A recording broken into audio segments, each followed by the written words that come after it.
Over the past 25 years, Colonial Motors has connected countless Delawareans with pre-owned cars to satisfy every purpose and budget.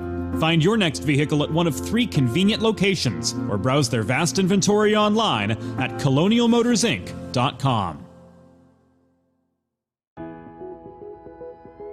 Bridges have connected people for centuries. When it comes to helping small businesses build bridges with the people they serve, there's a new gold standard.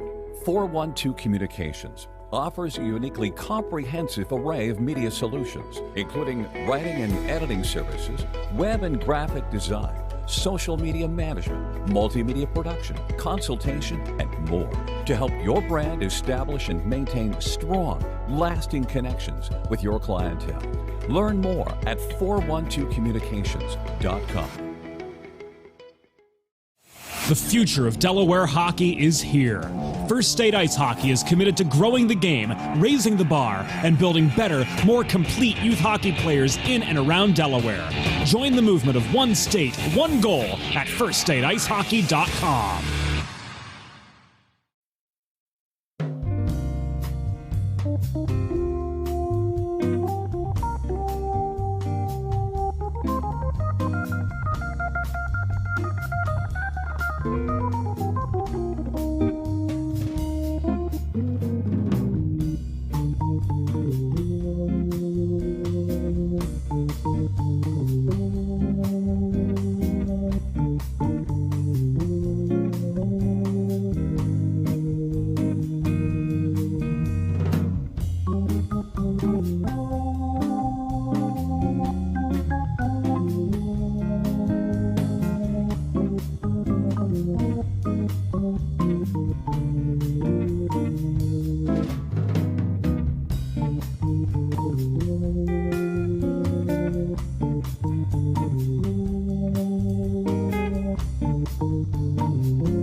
Think about it.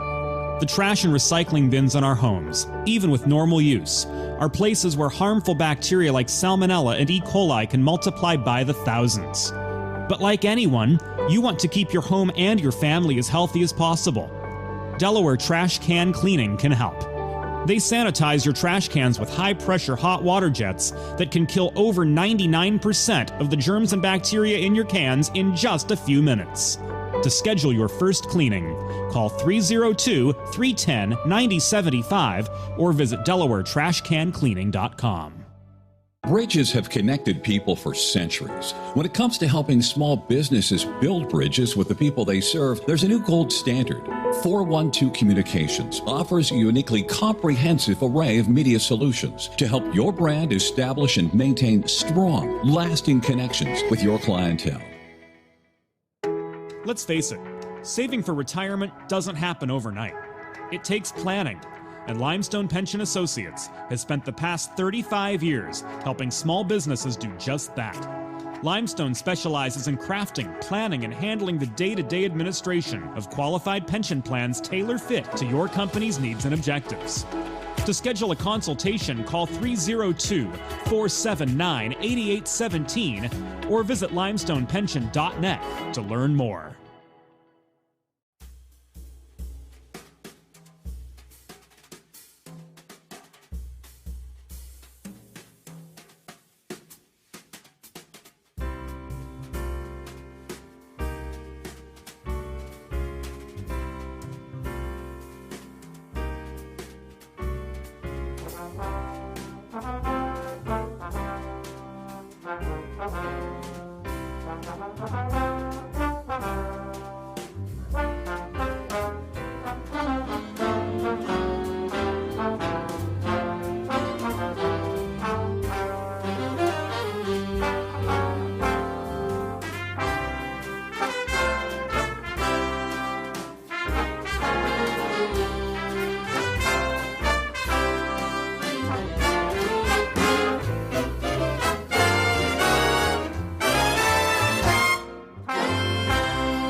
Hi friends, good evening and welcome to Delaware Hockey Night. Presented by Heather A. Long, partner with Kimmel Carter, your Delaware injury lawyers. University of Delaware Blue Hens Hockey and Senior Night Part 2 here on this Saturday evening in Newark. Without further ado, we're going to take you inside the glass for Delaware Division I Senior Night from Fred Rust Arena as we honor the Blue Hens class of 2022. Good evening, hockey fans, and welcome to Fred Rust Arena on the campus of the University of Delaware. Before your University of Delaware Blue Hens take home ice one last time this season, squaring off against the Drexel Dragons, round about the bottom of the hour. Let's take this opportunity to recognize the senior members of this team, commemorate their families and accomplishments, and take a look back at some of their highlights in their time with Blue Hens hockey. And for those of you tuning in worldwide on Delaware Hockey Night TV, you'll be able to see those highlights right along with us. Fans, let's meet your University of Delaware Blue Hen class of 2022. Starting with defenseman number 5, Andrew Marciniak.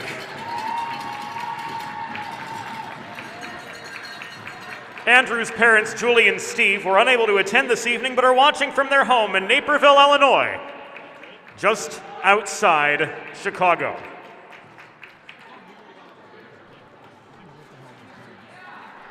In 101 games played between the Division I and Division II teams, Andrew scored 12 goals and added 25 assists. Andrew, a graduate finance major, will most remember being able to hang out with the boys every day on and off the ice. He thanks his mom and dad for getting him to the rink every day before he could drive, and to his whole family for tuning into his games every weekend. Number 5, Andrew Marciniak.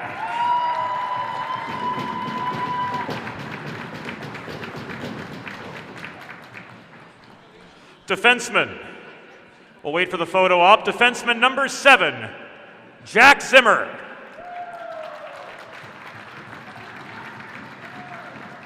Jack is joined tonight by his parents, Thomas and Diane, as long as his brother, fellow Blue Hen number 28, Will Zimmer. The native of Randolph, New Jersey, notched 45 points in 120 career collegiate games and will graduate with a degree in sports management this spring. His most memorable moment as a Blue Hen was all the great times with the fellas on and off the ice, and he sends his thanks to his family for always being there for him and supporting him on this journey called life. Number 7, Jack Zimmer.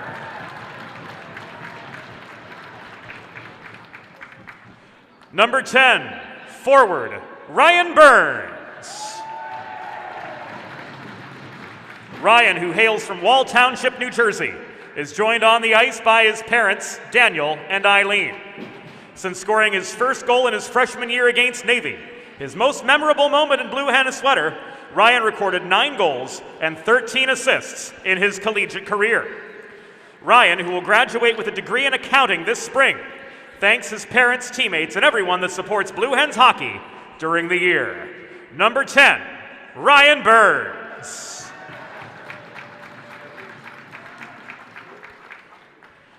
Alternate captain, number 25, Jake Nema. Jake is joined on the ice by his parents, Lisa and Michael. His sisters, Julia and Jordan, are also in attendance. A biology and pre-med major in his time in Newark, Jake has scored 13 goals and recorded 31 assists in his 89 games to date as a Blue Hen.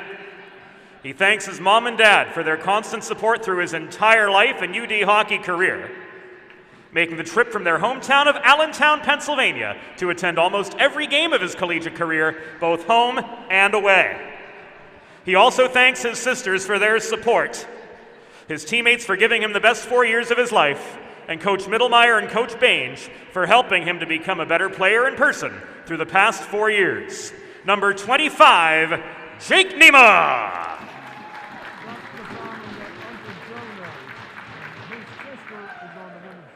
Forward, number 28, Will Zimmer. Will, as mentioned, joined by his parents Thomas and Diane, along with his brother, the aforementioned number 7, Jack Zimmer. Also from Randolph, New Jersey, Will is nearing the completion of a degree in finance and financial planning and enters the final month of his hockey career with 9 goals and 8 assists as a Blue Hen. For those of you tuning in at home, here's one of them from earlier this season. When asked what his favorite moment as a Blue Hen was, he simply replied, all of them. Number 28, Will Zimmer.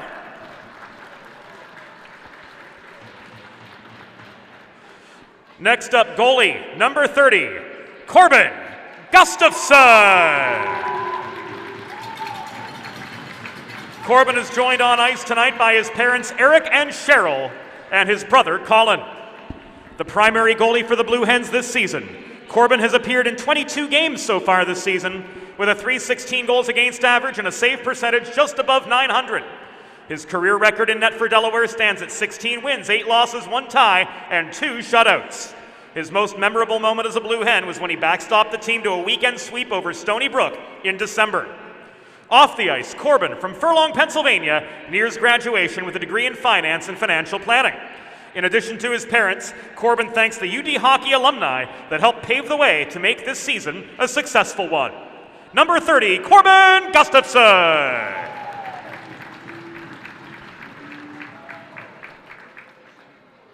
Next up, an explosive playmaking forward, number 37, Gavin Hulser. Gavin is joined on ice by his parents, Diane and Brian. The marketing major from Bethpage, New York, has established himself as one of the prime offensive forces on this Blue Hens squad, scoring 28 goals and adding 36 assists in his collegiate career, 30 of those points coming this season.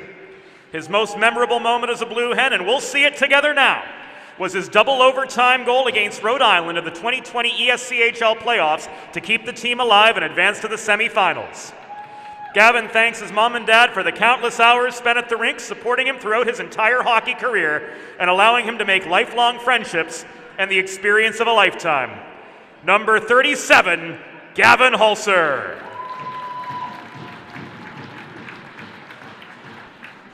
Behind every good team is an unsung hero who doesn't necessarily get a lot of the spotlight, but he's beloved by the room, and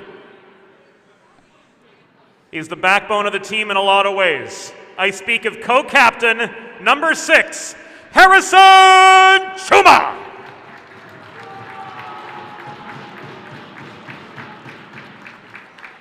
Harrison, a native of Ridgefield, Connecticut, is joined tonight by his parents Lisa and Mike and his grandfather John. An ever-strong leader of the team on the ice and in the room, and a perpetual menacing presence in the low slot, Harrison was known to play on the edge, amassing 162 penalty minutes, along with his 8 goals and 16 assists as a Blue Hen. Harrison, who opted to continue his studies at Delaware to pursue an advanced degree in material science engineering, thanks his parents for allowing him to play 18 awesome years of hockey and helping him learn and grow throughout every success and setback that came along with it. Number 6, co-captain, Harrison Chuma. And completing the Blue Hens class of 2022, co-captain, forward, number 26, Brian Ozzy Ostrander. Brian is joined on the ice tonight by his parents, Joanna and Robert.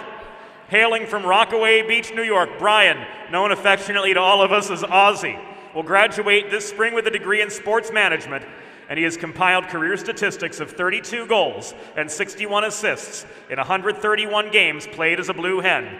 3 of those goals coming when he scored a hat trick at Liberty as a freshman. In addition to his parents, Brian thanks his siblings, Maddie, Dylan, Sammy, and Teddy, his grandparents, Allie and the original Ozzy, and his cousin Willa for their support, along with all the Delaware Blue Hen hockey players he was able to play with through the years. Number 26, co-captain, Brian Ostrander. Blue Hen Nation, one last time, let's hear it for the class of 2022. Thank you, seniors, for 4 great years together here at Fred Rust Arena. We will pause as the ice gets resurfaced. Warm-ups have concluded. Senior night festivities have concluded. We've got 20 minutes on the clock for our pregame ice cut.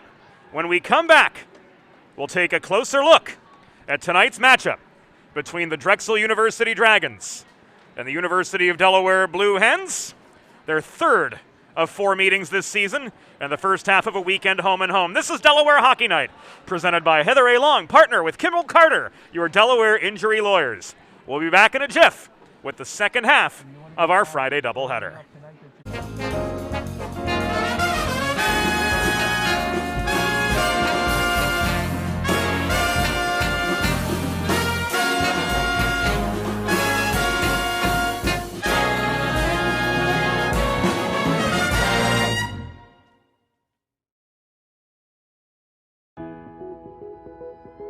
Bridges have connected people for centuries. When it comes to helping small businesses build bridges with the people they serve, there's a new gold standard.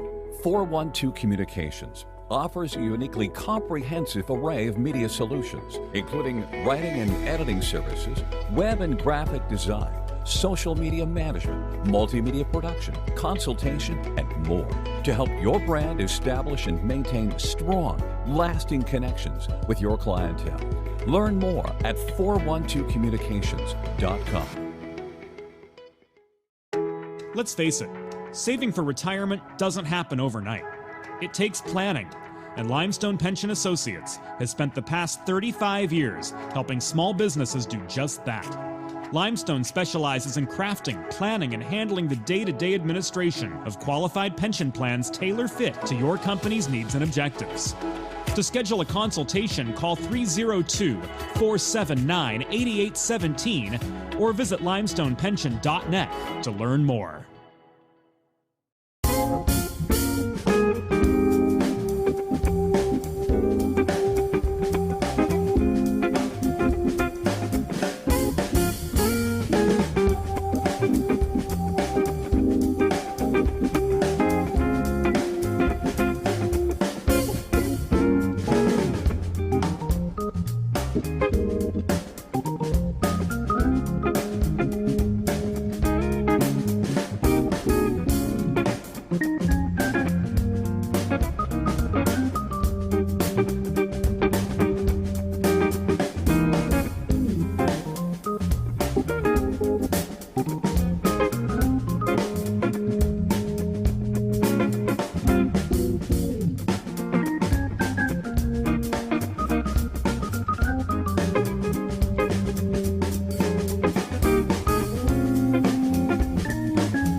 Over the past 25 years, Colonial Motors has connected countless Delawareans with pre-owned cars to satisfy every purpose and budget. Find your next vehicle at one of 3 convenient locations or browse their vast inventory online at colonialmotorsinc.com. Bridges have connected people for centuries. When it comes to helping small businesses build bridges with the people they serve, there's a new gold standard. 412 Communications offers a uniquely comprehensive array of media solutions, including writing and editing services, web and graphic design, social media management, multimedia production, consultation, and more to help your brand establish and maintain strong, lasting connections with your clientele. Learn more at 412communications.com.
Hi, friends. Welcome back into Delaware Hockey Night, presented by your Delaware Injury Lawyers, Kimmel Carter and partner Heather A. Long. For a free consultation, call 302-565-6132. Lights are down here on this senior night for the University of Delaware Blue Hens. Final home game of the season for the men's Division I team. And Coach Todd Mittelmeyer changing up the lines.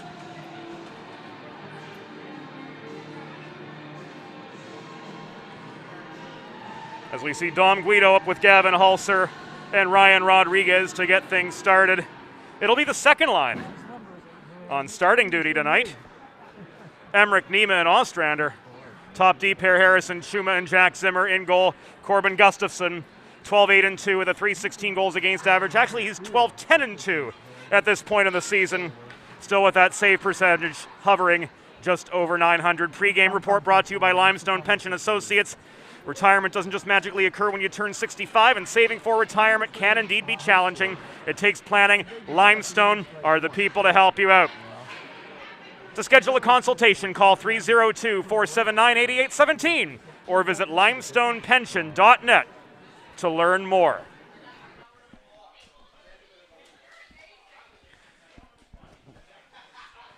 We are just about set to go.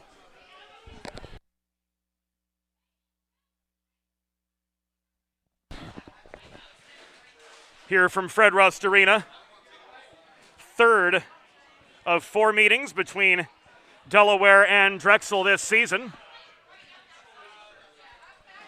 Ice is resurfaced, and we now await the arrival of both teams, and we bring in a good friend of ours here on Delaware Hockey Night, our resident senior commentator. I had to. The mate of my December, Bob Thomas, partner. I've missed you so much. Good to have you back with us. James, it's so great to be back, man. It's been a long, long go here. You know, I had a couple little hiccups with the health issues, but we're back rolling, and it's great to be back up here with you in the booth, man. How's the new hip? Expensive. Well, I can't help you there. It's doing good. Hopefully, you know, maybe in a few weeks, I might even be allowed to put the skates back on. We'll see. Certainly something to look forward to, partner. Definitely, James. But, you know, it's nice to be up here, especially after a tough loss that we just had with Slasianum. It's a tough one. That's kind of one of those heartbreak wins, but they should learn a lot from that, you know. You don't play discipline, you don't win. And that was, well, you had the discipline issues for one, a lot of avoidable penalties. And then on top of that one Perkiomen Valley player coming up with 4 goals, and we're actually going to go inside the glass right now. One final time this season, please welcome your University of Delaware Blue Hens. Delaware clad in their home whites, taking home ice for one final time this season. Across from them, the Drexel University Dragons in their away navy blues. And without further ado, let's go inside the glass once again for tonight's opening introductions.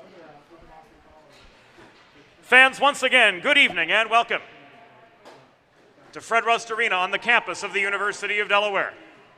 The American Collegiate Hockey Association and the Eastern States Collegiate Hockey League present this evening's men's Division I matchup between the visiting Drexel University Dragons and your University of Delaware Blue Hens. Here are this evening's starting lineups. For Drexel, starting in goal, number 31, Brian O'Toole. On defense, number 10, Nick Urbani. And number 18, Tyler Black. At left wing, number 24, Kyle Fiore. At right wing, number 29, Ryan Sambuco. And starting at center, number 7, Jarrett Ortiz.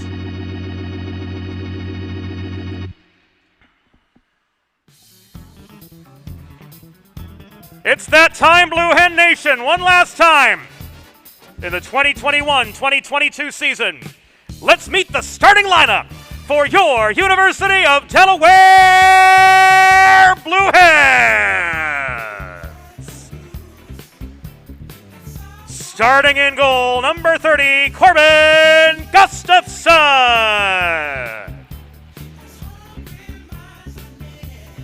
On defense, number 7, Jack Zimmer. At left wing, number 4, Colin Emmerich. At center, number 25, Jake Nema. And as always, Blue Hen Nation, we save the captains for last.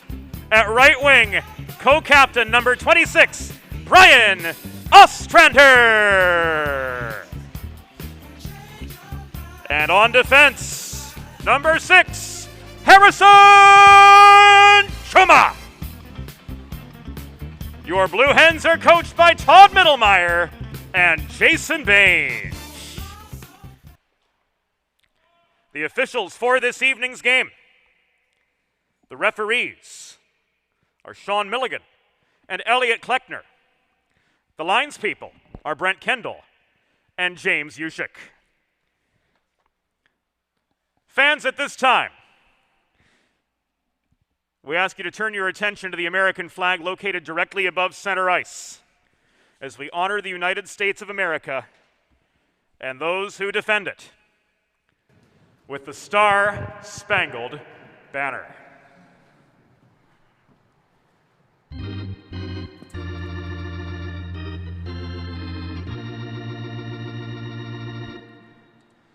Oh, say, can you see by the dawn's early light what so proudly we hailed at the twilight's last gleaming, whose broad stripes and bright stars through the perilous fight o'er the ramparts we watched were so gallantly streaming, and the rocket's red glare, the bombs bursting in air, gave proof through the night that our flag was still there. Oh, say does that star-spangled banner yet wave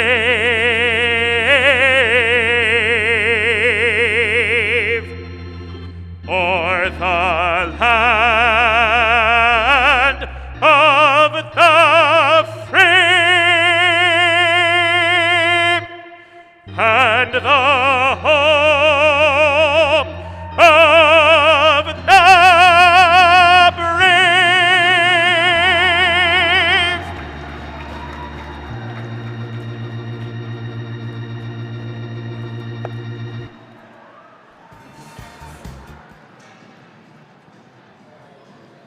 I think we're ready for some hockey, Bob.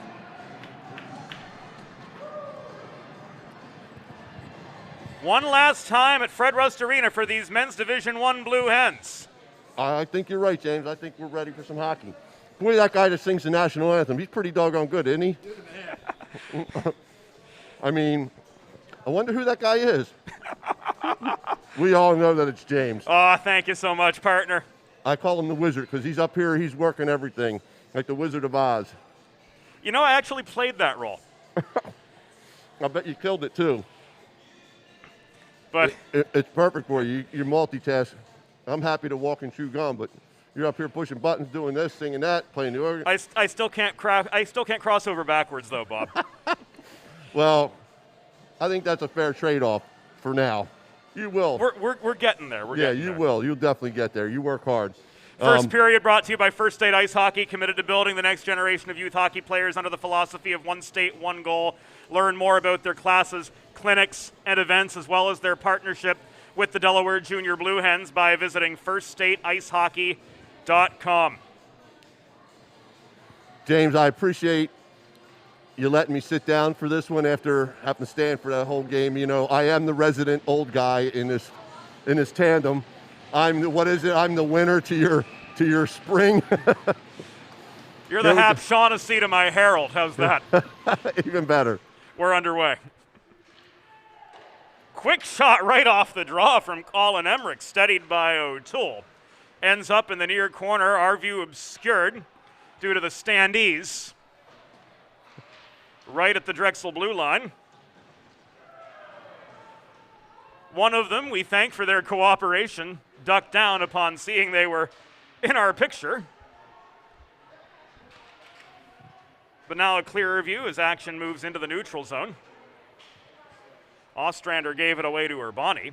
Floated forward beyond the back of Nema. Puck corralled by Urbani. Just above the Drexel line. Tried to stretch it ahead to Ryan Sambuco. Tipped in behind the Delaware goal line. Played by Sidoriak up the near wall to Dom Guido. Guido pinched by McGinley into an opening that didn't exist upon gaining the Drexel line. Puck corralled and walked by Nick Castura. On up the right wing boards and in over the Delaware stripe. Dumped in where Sidoriak, holding down the defensive fort deep in Delaware territory, failed to clear. Hulser chases the puck, meets Castura, product of Westchester East. It sails high in the zone. Brett Coleman couldn't maintain. Here comes Ryan Roy Rogers Rodriguez, centering pass to Guido, but he fans on it net front. Puck ends up in the far corner, corralled there by Dom Guido. We'll let you know the sweater colors here. Drexel moving right to left in their away Navy kits. The Delaware Blue Hens one last time wearing their home white sweaters here at Fred Rust Arena this season before they wrap up the regular season with 3 games on the road. We will be making the trip to Drexel with the Blue Hens tomorrow. We will not, however, head up to Tennedy Ice Pavilion in Syracuse, New York for a 2-game set against the Orange next weekend. We'll be here with the Blue Hens men's Division II team. Pretty good start, James, right? This is a big game for Delaware, even though it may not appear. But, you know, after the kind of the rough weekend that they had, they want to rebound. You know, they want to get right back on the This is a prime opportunity for them to really shift the momentum back in their favor. Sure. Especially after a frustrating weekend of 2-1 loss, 2-1 loss, 2-1 loss.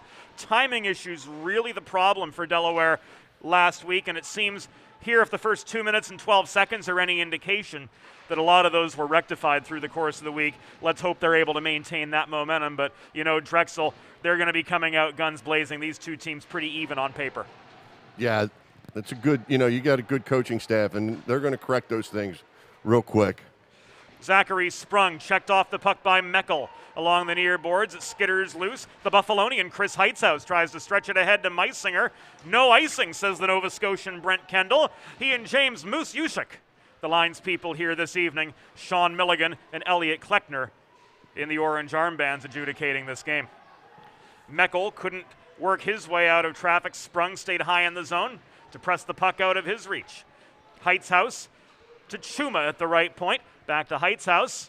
Poke checked away from him by Sean Carver, defenseman for Drexel. The battle prolonged, migrating to the near point. Puck shoveled in by Chuma beyond Meckel's reach. Corralled by Nathan Runk, played behind the net. Up the other side comes Jack Zimmer off his backhand from the far corner boards. Works the puck low again. It bounces out to the near wall where Brian Ostrander is pursued by Runk. Unable to maintain the momentum for the Hens. And out come the Dragons, at least as far as center red, where Emma Lindvall gains that midway point before rifling the puck well into Delaware's territory and coming off in favor of some fresh legs. D-zone turnover up the far side. Puck stolen, though, after Mudrick tried to advance. It was wristed free by Emmerich, but tied up now at the near half wall. Nema able to bob and weave his way past Colin Quinn, working through neutral ice and flipping the puck to the far corner. 4 minutes in, no score. Decent back and forth flow here, but Delaware still outmanned in the low slot, and that's kept them to only 2 shots so far. Anything to be concerned about, you think? No, I think it's kind of a feel-it-out period. I think probably Delaware's a little nervous about what happened last week, and it maybe makes them a little tentative. A little gun-shy maybe in some ways? You know, nobody wants to make that mistake, and you don't want to play that way. But it looks like Delaware's doing just fine. You know, they're moving the puck well. It's just kind of like we always talk about, like that boxing match, James. Nearly gave up an odd man rush there, but Rodriguez on the back check right down the middle made it a 3-on-3. With the puck up high, shot from Nick Urbani was blocked off a Delaware leg. Hulser pursuing the puck. Urbani swats it in from the left point. Now hacked at by Sidoriak, and here come the Hens in a 3-on-2. Rodriguez, leading scorer, tried to set up a cross-slot feed to Hulser, but that was intercepted by Ortiz. Flipped to his right. In comes Sambuco, cross-ice feed, ricochets off the near boards. Black, unable to swat it closer, picked up by Guido. Looks like he beat his defender, but Coleman came in at him at an angle. Nice open ice hip check to separate Guido from his shot lane. And in a timely fashion from there, Coleman regained the puck, worked it below his own goal, advanced up the far side by Black to Sambuco, but he's outmanned upon gaining the Delaware blue line. The drop pass to Coleman resulted in a stick check that sent the puck skittering behind the net. Back out the near side, now at the half boards comes Sambuco again, but he's tied up by a pair of Delaware defenders, Marciniak and Dosen. The Chicagoan Andrew Marciniak able to wrist that one free, but the Dragons come right back in on the offensive. Brett Coleman, the near half wall, blue attire under Dosen pressure. Puck rolls behind the net, turned back this side by Marciniak, chased down by the DC native Chandler Lynch. He's driven into the corner boards by the other 13, Pat McGinley. Up along the near wall. In Drexel territory comes Will Zimmer, tried to set up Burns, crashing the net, but he couldn't get stick on puck in just the right direction, and that one sailed wide. Hens regroup in the neutral zone. We're past the 6-minute mark of the first period. The Will Zimmer slap shot from the top of the right circle sailed to the far corner. Loose puck nearly picked up by the other 28. Anton Kozitsky was held in briefly by the Hens before being lofted out of the Drexel end. Chuma well back in his zone to recover. Castura keeps the forechecking heat on. And up the left wing boards comes Chris Heitzhaus. Under duress, though, as Runk stayed right on him. And we've got a puck covered up out of the glove hand of Brian O'Toole. 6.5 minutes into the first period. Delaware Hockey Night is presented by Heather A. Long. Partner with Kimmel Carter, your Delaware injury lawyers. Heather specializes in personal injury and workers' compensation. For a free consultation, call Heather at 302-565-6132. That's 302-565-6132. Glad to have Heather and the Kimmel Carter firm on board as our title sponsors here at Delaware Hockey Night. Boy, and at the end of our game, might need a couple lawyers. Sidoriak from the right point into the glove of O'Toole for another stoppage.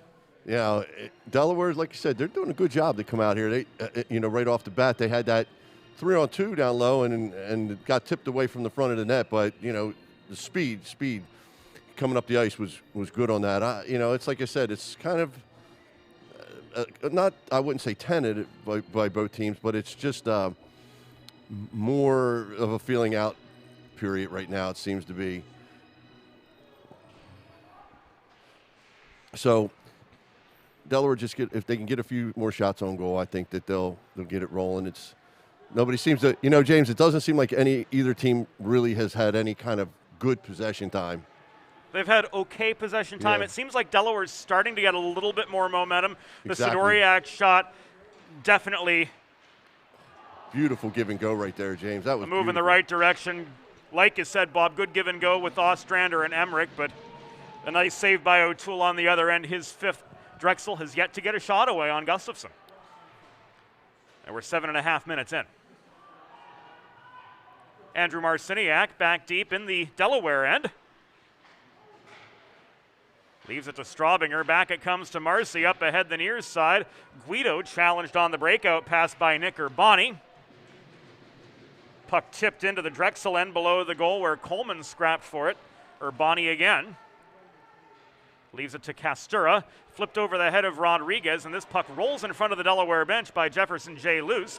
He's the one who swats it forward, up the left side. Hulser onside on the entry, sets up Guido, shot, score! Dom Guido puts the Hens on the board. It is 1-0. How good was that, James? You know, they break down in there, and it's beautiful. Just picks him up right as he's coming through the middle. Man, if you can get kids to get that stick opened up to receive that pass like that, it makes a massive difference. He went right through the middle, and there was nobody there from Drexel to pick him up in time, and he made no mistake about that shot, right, James? I mean, that was sweet. That's how it's played, man. You get down there, you make yourself, get open for that pass, get the stick opened up and the hips opened up, and there you go. So often we say, go where the players aren't. And that's exactly what Hulser did to set up Guido. Lots of space in the high slot. Guido's coming in, hits him with the centering pass. He had all the space in the world to connect for his 9th goal of the season. That was a nice goal, too. Picked it up over the top of the stick side.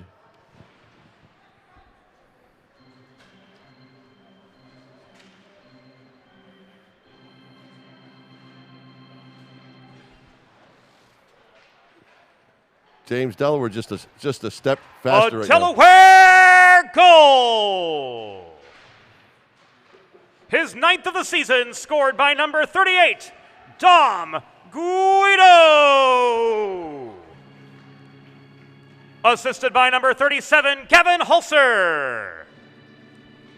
And number 22, Ryan Rodriguez!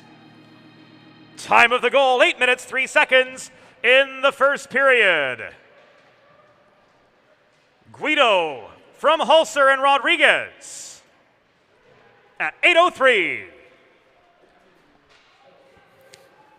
James, you watch Delaware with the fundamentals on breaking out, and their breakout has been really solid. You know, they don't look for the stretch pass if it's not there. The guy doesn't take off too soon. And that's what you try to teach the younger players is, not every play has to be a stretch pass. And so, their breakout's been really solid, and they're getting some good rushes out of that. And this an icing with 9:57 to go. We'll put the turkey on the table again for the Hens. An attacking zone draw coming their way. Planning for retirement doesn't just happen overnight, friends. For 35 years, Limestone Pension Associates has helped small businesses craft and administer pension plans for their workforces. Learn more at limestonepension.net. The turkey on the table, James. I'm trying to lose weight. I'm trying to lose weight. You gotta talk about food. You can blame Mike Lang for that one. Any stuffing with it? Oh. Shot from Straubinger at the left point. Blocked off its target. Backhanded out by Sprung. A pair of Blue Hens racing this puck down to the near corner. Shane Straubinger, the one getting to it. He chips it ahead beyond the reach of Ostrander. And Urbani recovers below his own goal, checked off his feet by Emmerich. We're just past halfway in the first period. The score 1-0 Delaware over Drexel. Drexel still to get their first shot on goal away at Corbin Gustafsson. Delaware's putting a lot of great pressure on him to right Rodriguez. Now. Ostrander, recipient of the backdoor feed, couldn't get stick on puck quite the way he wanted. Sambuco back in the other way, centers. Chance from Lindvall, and there's the first shot of the game as Gustafsson makes the save. First shot for Drexel, I should say, coming at the 11:20 mark of the first period. It was. Good centering pass, good redirect chance. Drexel did everything right on that odd man rush. Yeah, except one thing. Score. Exactly. Here's another odd man rush at Urbani. Uh-oh. Urbani taken down by Marciniak. Yeah, there was. That's good penalty. Yeah, you gotta. You can't let him walk in all alone, where he doesn't have any pressure on him. No way. So it's a good penalty. Now, Marcy knows it too. But I'm wondering, James, if they're debating whether they want that to be just a trip, or are they debating right now whether it should be a penalty shot? I don't know if it should be. It's hard to tell. I don't know if they denied him a good scoring chance. I mean, or two, was Marcy level with them? Yeah, I mean, did the foul clearly come from astern on a breakaway? I say no. Yeah, I say you don't have it clear cut. I think they're going to give him the penalty shot, James. Wow. They just pointed to center ice. He had to put the puck down. Oh, they call this the most exciting play in hockey. Delaware penalty assessed to number 5, Andrew Marciniak, for tripping. Nick Urbani, number 10 of Drexel, has been awarded a penalty shot. So in this case, Drexel getting the option between the power play or the penalty shot, as it was ruled. Urbani had a legitimate scoring chance on a clear breakaway from inside the red line taken away from him. Urbani versus Gustafsson. 1-on-1. Urbani stops and scores. You know, James, that was a really nice move, but he almost came to a dead stop, which I don't know if you can. You can't. But that's the key word, almost. Right, and that's exactly it. He maybe moved 2 centimeters, but it was just enough. So, well, that was right mid stick side. It was a nice move. And obviously they were smart in taking the penalty shot. I mean, for them, it made all the sense in the world.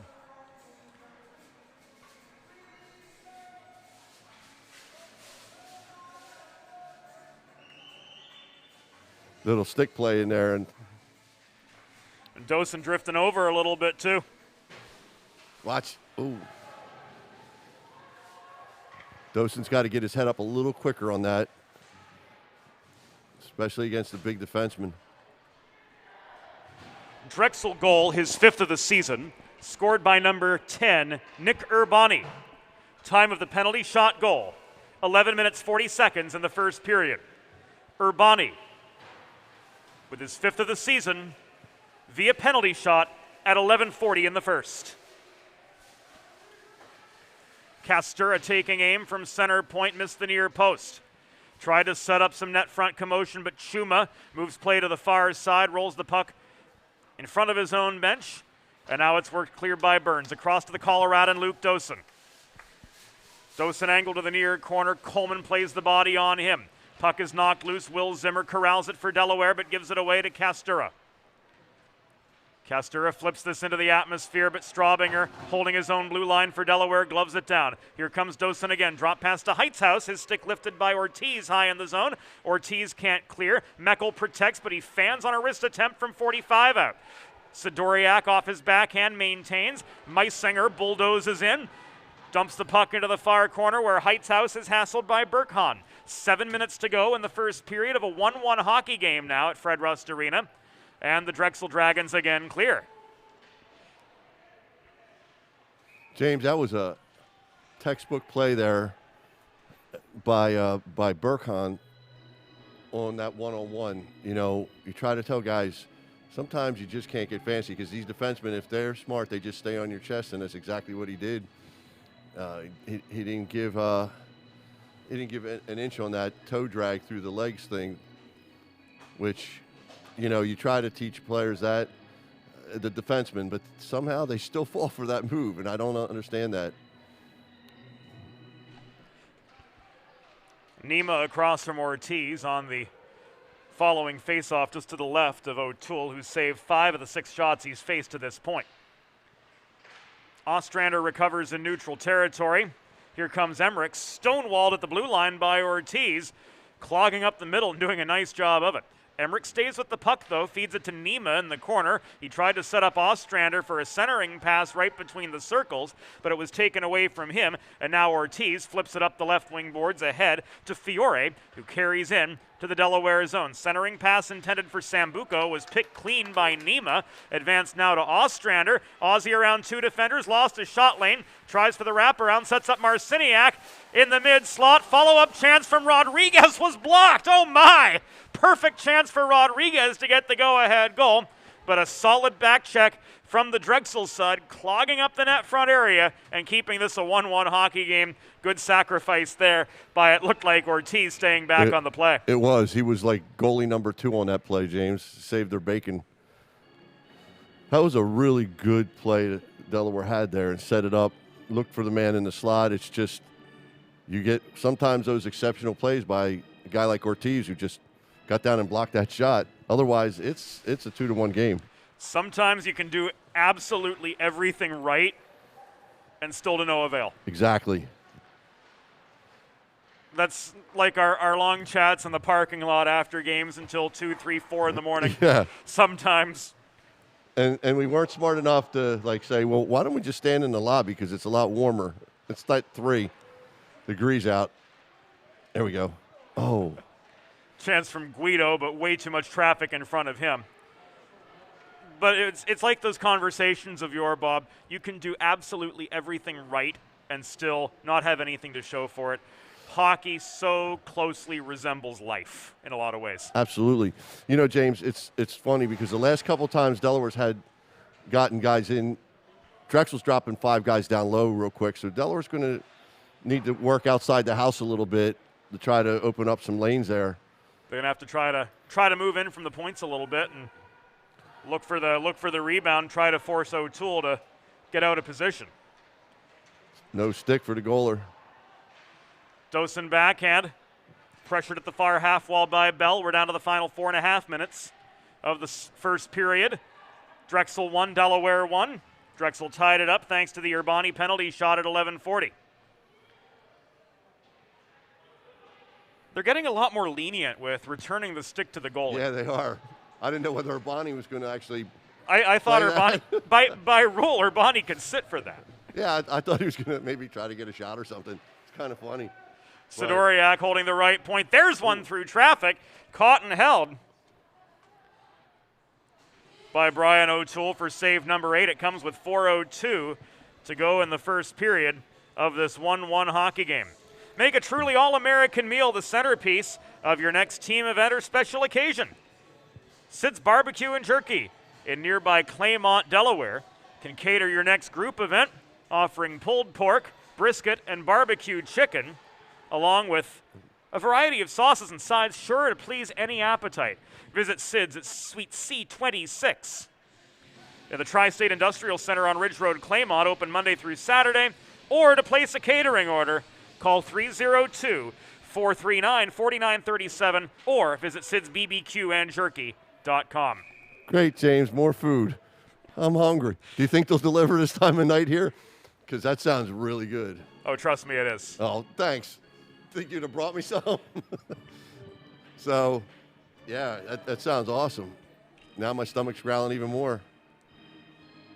I'm glad to have Sid's as the official brisket of Delaware Hockey Night.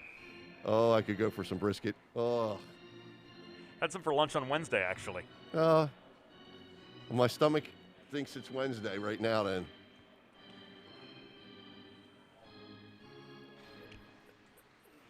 Meckel off the draw across from McGinley. Coleman takes the puck away. McGinley hassled by the hulking presence of Ben Meisinger. Transfer to Delaware this semester. Deep in the Drexel zone. Sidoriak couldn't work free. Here comes Castura. Pickpocketed by Sidoriak at the top of the left circle. Dumping the puck in deeper was Coleman. Taken away by Sidoriak. Tries to loft it through the rafters, but finds nothing but iron. And the iron up high in the atmosphere here at Fred Russ. Not the red iron. Not the iron that, the goal. No, not the iron that makes people go ooh-ah, you know. Yeah, see that a lot in this rink. It's a beautiful rink. It's just those beams get whacked a few times. And then there's gold. Yeah. You can't loft a puck there at all. No. You're sticking almost. That's the ceiling. But I love that rink. Me too. It feels like home. Yeah. Headman pass from Ostrander to Emmerich. He draws a penalty as Black drives him behind the net. They're still tied up. Luce maintains the puck. There's the possession and control from a Drexel player that brings us a stoppage with 3:01 to go in the first period. And for Delaware, an original Aussies power play. Coming up, our thanks to the Ostrander family for their support of Delaware Hockey Night. Tyler Black ruled off at 16:59. Particulars to come from the off-ice officials. Trevor Early keeping us informed here in the press box through the course of the evening. A hook ruled against Black. Much, I'd think, like the Marciniak penalty there, a good one to take. Yeah. But probably a better one to take, being that there was no clear breakaway in that situation. Oh, here we go. Sidoriak throws one wide of the near post. Thought he was going to uncork that thing because it came right out. Sure looked like it, didn't it, Yeah. partner? I think just that little bit of hesitation he had coming off the point. It's tough, too, because when you're on that point, you don't want to be the guy that misses, because you're the last man back. Drexel penalty assessed to number 18, Tyler Black. 2 minutes for hooking. Time of the penalty, 16 minutes, 59 seconds in the first period. Black, 2 for hooking at 16:59. 1-on-1 for Drexel coming through was Lindvall. Sidoriak stayed with him. Good gap control the whole way back by the Delaware defenseman, Bob. And Yeah. you know a thing or two about that.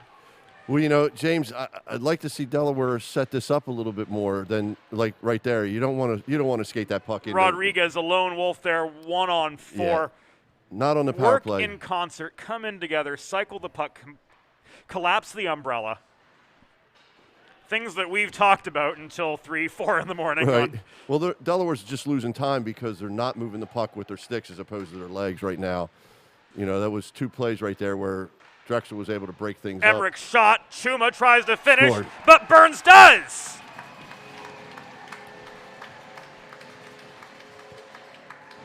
A couple quick shots, and it looked like it was Ryan Burns who finished on the original Aussie power play. We'll get another look at it here. There's the Emmerich chance. Chuma, Burns got it in. Ryan Burns with his 5th of the season. James, did you notice the difference between that and just throwing it out to the center point?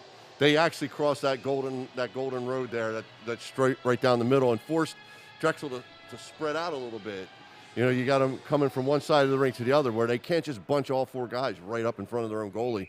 They got to move out, and that's the difference between scoring and not scoring a lot of times. Cross slot pass, and boom, just like that. There it is.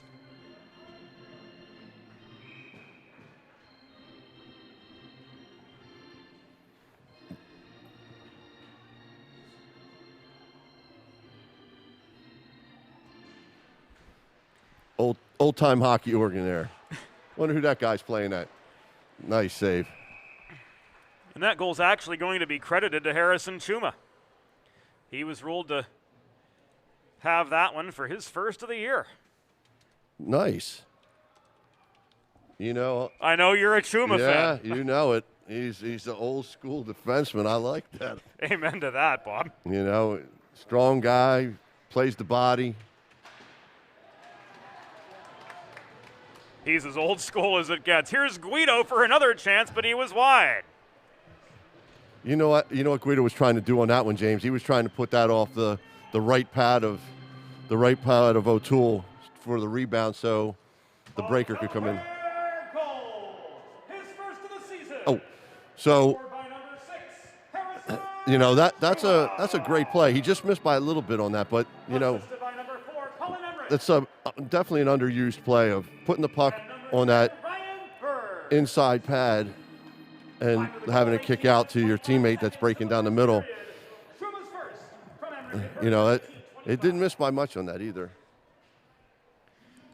So here we are in the last minute of play in the first period. The goal announcement preempted the bilingual 1-minute announcement. That's right. As they do here at Fred Rust Arena. Well, I know you're doing one in English and then one in Czech, right? Michal would hope for that, but English and French. Yes, I'm only kidding you. We do have a player from Czechia on the roster this season. There you go. See? Not in the lineup tonight, but Michal Biben giving this team some international flair this year. That's big time. I still can't get used to calling it Czechia, though, James. This is offside as Kazitsky was a good 10 feet over the blue line. Speaking of Michal Biben, strolling through the press box right now, looking all dapper in his blue suit. You know, we've got a good group of guys here this season, Bob. I'll tell you what, James. I could tell when Delaware and Drexel were down there in that little scrum, they were wondering where they could get a really good piece of brisket. I know that's what they were talking about. I know that's what I'd be talking about. I still think Jay Luce was looking for a fourth for his pinochle game later tonight. I don't know. Maybe. Face-off just above the blue line, walked in through traffic by Runk.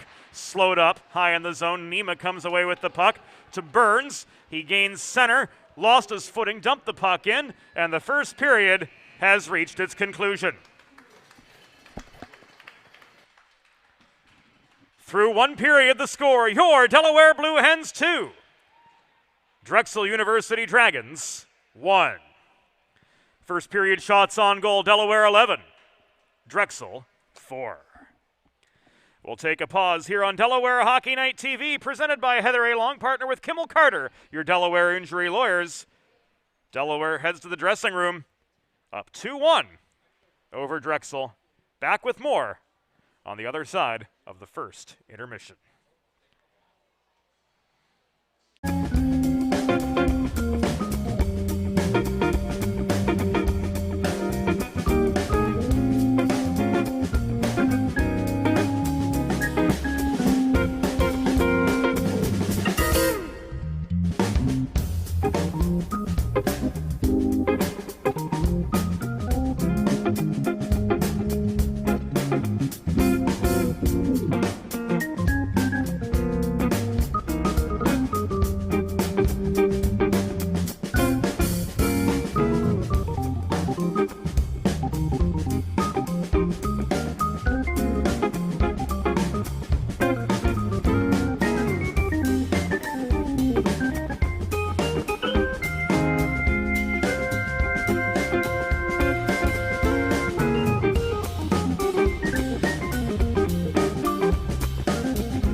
Over the past 25 years, Colonial Motors has connected countless Delawareans with pre-owned cars to satisfy every purpose and budget.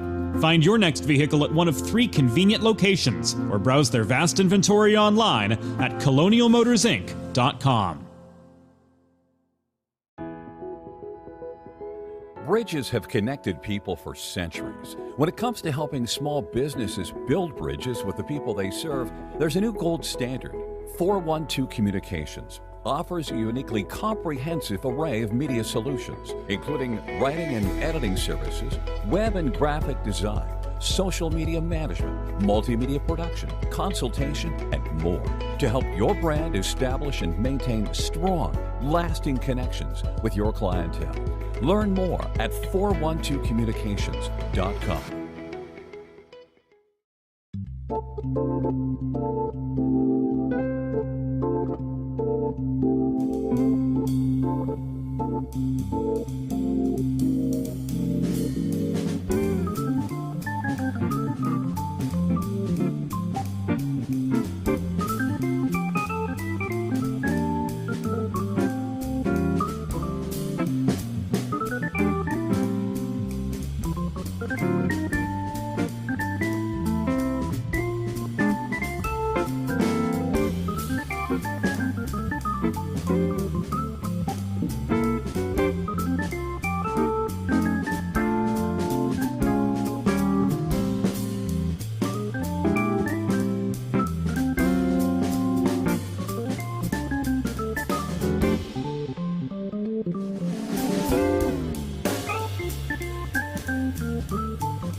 Think about it. The trash and recycling bins in our homes, even with normal use, are places where harmful bacteria like Salmonella and E. coli can multiply by the thousands. But like anyone, you want to keep your home and your family as healthy as possible. Delaware Trash Can Cleaning can help. They sanitize your trash cans with high-pressure hot water jets that can kill over 99% of the germs and bacteria in your cans in just a few minutes. To schedule your first cleaning, call 302-310-9075 or visit DelawareTrashCanCleaning.com. The future of Delaware hockey is here. First State Ice Hockey is committed to growing the game, raising the bar, and building better, more complete youth hockey players in and around Delaware. Join the movement of one state, one goal at FirstStateIceHockey.com. Let's face it, saving for retirement doesn't happen overnight. It takes planning, and Limestone Pension Associates has spent the past 35 years helping small businesses do just that. Limestone specializes in crafting, planning, and handling the day-to-day administration of qualified pension plans tailor-fit to your company's needs and objectives. To schedule a consultation, call 302-479-8817 or visit limestonepension.net to learn more.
Welcome back to Delaware Hockey Night, friends. Great to have you with us. James Witherite, Bob Thomas.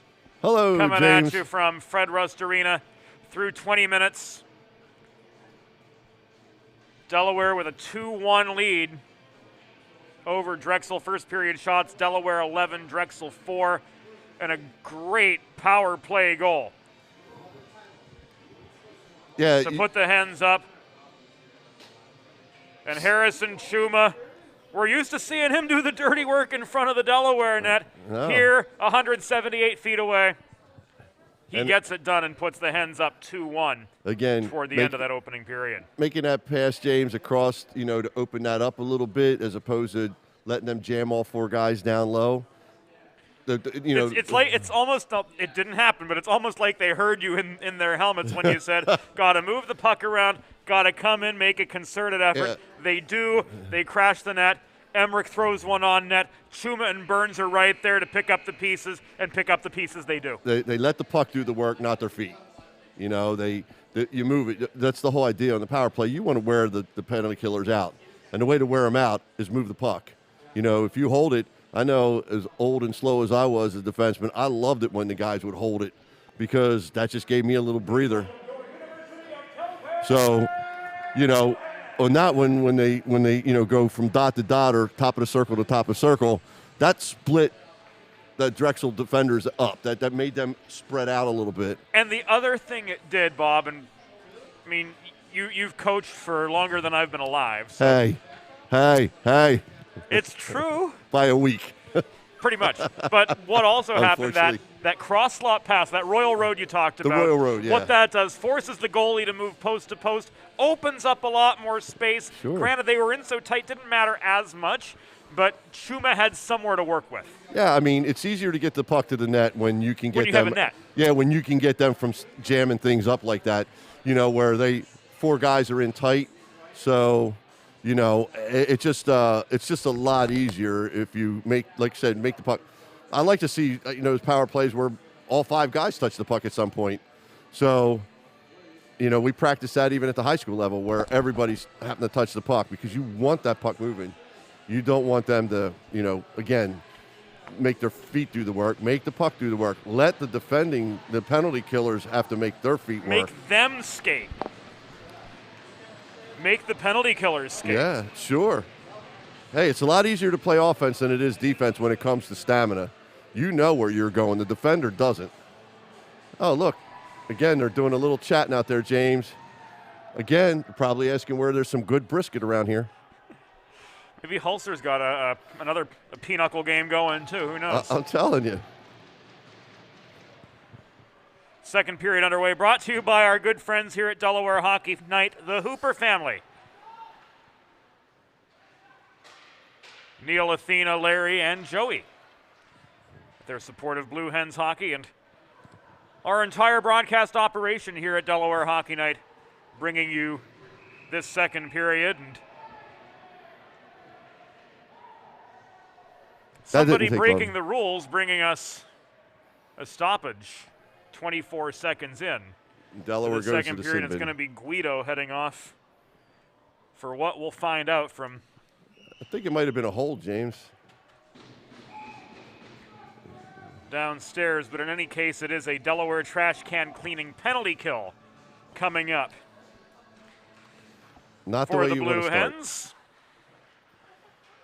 Definitely not the way you want to start the period. You don't want to give Drexel any momentum.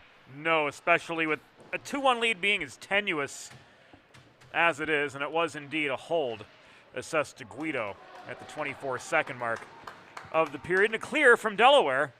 Puck chased down by Nema into the far corner as he gets slowed up by Urbani. That was great hustle by Nema there. That was really, he was flying. Delaware penalty assessed to number 38, Dominic Guido. 2 minutes for holding. Time of the penalty, 24 seconds in the second period. Guido, 2 for holding at 24 seconds.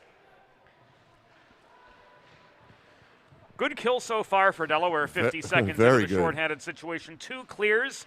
I think they've spent more time outside their zone than in. Definitely. That's always a good thing. Definitely. And it's the little things that they're doing right. You know, that hard forecheck, you know, it's those little things that add up, like that, you know, earlier forecheck. The more pressure Will Zimmer keeps on these guys right now, the less time they have where they can set up a scoring opportunity. There you go. And right there, fanning on the puck was Black. It's cleared again. This is the 4th time Delaware has cleared their zone on this penalty kill. Great kill all around for the Hens so far, Bob. Big fan of aggressive kills. I do not like passive kills, and these, you know, Delaware's been really aggressive on this. They're, you know, that old saying, time and space, James. So Bonnie up the right side, lost time and space as loose angled him to the corner. Now the puck is worked to the left point again, bobbled there by Kazitsky, forced back to his own blue line. Burns turning up the forechecking heat on him. Burkhan in the other way, stepping up to challenge him. Marciniak took the biscuit away and floated it 2/3 the length of the ice as the final seconds of this Drexel power play come upon us. Hens so far 1 for 1 on the original Ozzy power play, and 1 for 1 on the Delaware trash can cleaning penalty kill. There, the Ben Burkhan shot from the right dot rang off the post.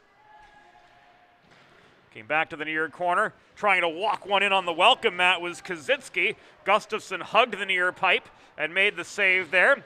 His 4th save on 5 shots faced so far, only saw 4 in the first period. Delaware with this 2-1 lead and back behind their own goal. Marciniak caroms the puck out of harm's way as far as center, but Rodriguez couldn't cleanly pick it up. Bob. You know, James, that was an excellent kill. They spent more time, the puck spent more time in Drexel's zone than it did in Delaware's for sure by a lot. And again, that's just being aggressive, denying the time and space. That's a terrific penalty kill. There's a shot up close from Evan Mudrick, which Gustafsson sticked away. Battle for the puck develops in the far corner, but now Delaware finding themselves pinned in their territory a little bit more so, trying to traverse the slot. Mudrick saw his shot opportunity from point-blank range, stick checked away. It was Guido disrupting him. Rodriguez reaching for the puck, leaves it back to Jay Luce. Lots of space for him. Drew Mudrick away. Rodriguez losing his lane up the far boards. Thinks twice. Leaves the puck back to Straubinger, who throws it up the middle, tipped by Hulser over the center logo, up into the air, down in the Drexel end, but onto the stick of Wyeth Cool, who's confronted by Rodriguez below the Drexel goal. Finding no space up the far wall, he caroms the puck behind the net to the near corner, where it ends up on the stick of Jared Ortiz. Thrown across ice to Sambuco, swatted on up the left boards, and in behind the Delaware goal, where Ivan Sidoriak won the foot race to the puck. Straubinger slows down, can't clear off his backhand. Zone held by Fiore at the far side. High it goes, bobbled by Black at the left point, right in front of the Nova Scotian Brent Kendall, one of our 2 lines people today, along with James Moose Yushik. As mentioned in the first period, Elliot Kleckner and Sean Milligan are the referees for this contest. Here on the airwaves, yours truly, James Witherite with Bob Thomas. Man down, Jared Ortiz took a pretty bad collision. Ostrander to Sidoriak, shot off the cross slot pass high in the zone. I think Delaware got away with a bit of one there, James. Blocked by O'Toole, and play stopped with Drexel gaining possession and control to enable Ortiz to head off to the bench. Had to wait for the change in possession for that to happen. And now the officials are conferring at center to discuss, if any, adjudication. So Delaware may not have gotten away with one. A lot of times, if the refs don't see it, they'll ask the linesman what they, might have seen on that play. And honestly, I'm not sure what Delaware player was, but it was late and it came up a little bit high. So they may not get away with this one. So and the Jeopardy theme song is perfect for this situation, James, because it's who got the penalty. Yeah, I think they're going to give him the gate on that. Delaware, I think, is going to go shorthanded. Usually, when the ref comes out and talks to your captain, usually that means you might have a penalty coming up that and needs as to be you explained. saw there, Sean Milligan chatting with Brian Ostrander at the edge of the referee's crease, and looks like Chuma's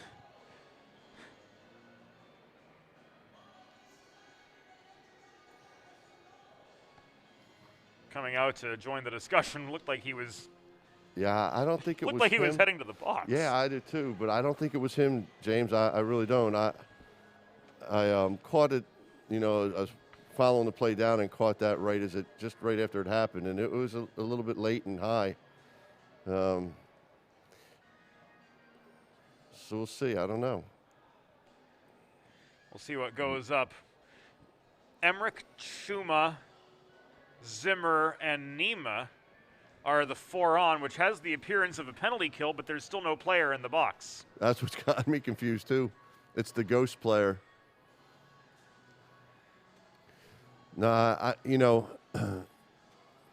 It's kind of a bad penalty if they do call it, but you got to like when the refs talk to the linesmen about what they might have seen. They're making sure they get it right. Yeah, exactly, and it was a good call. It was, he can argue all he wants on this and one, Nema's going to.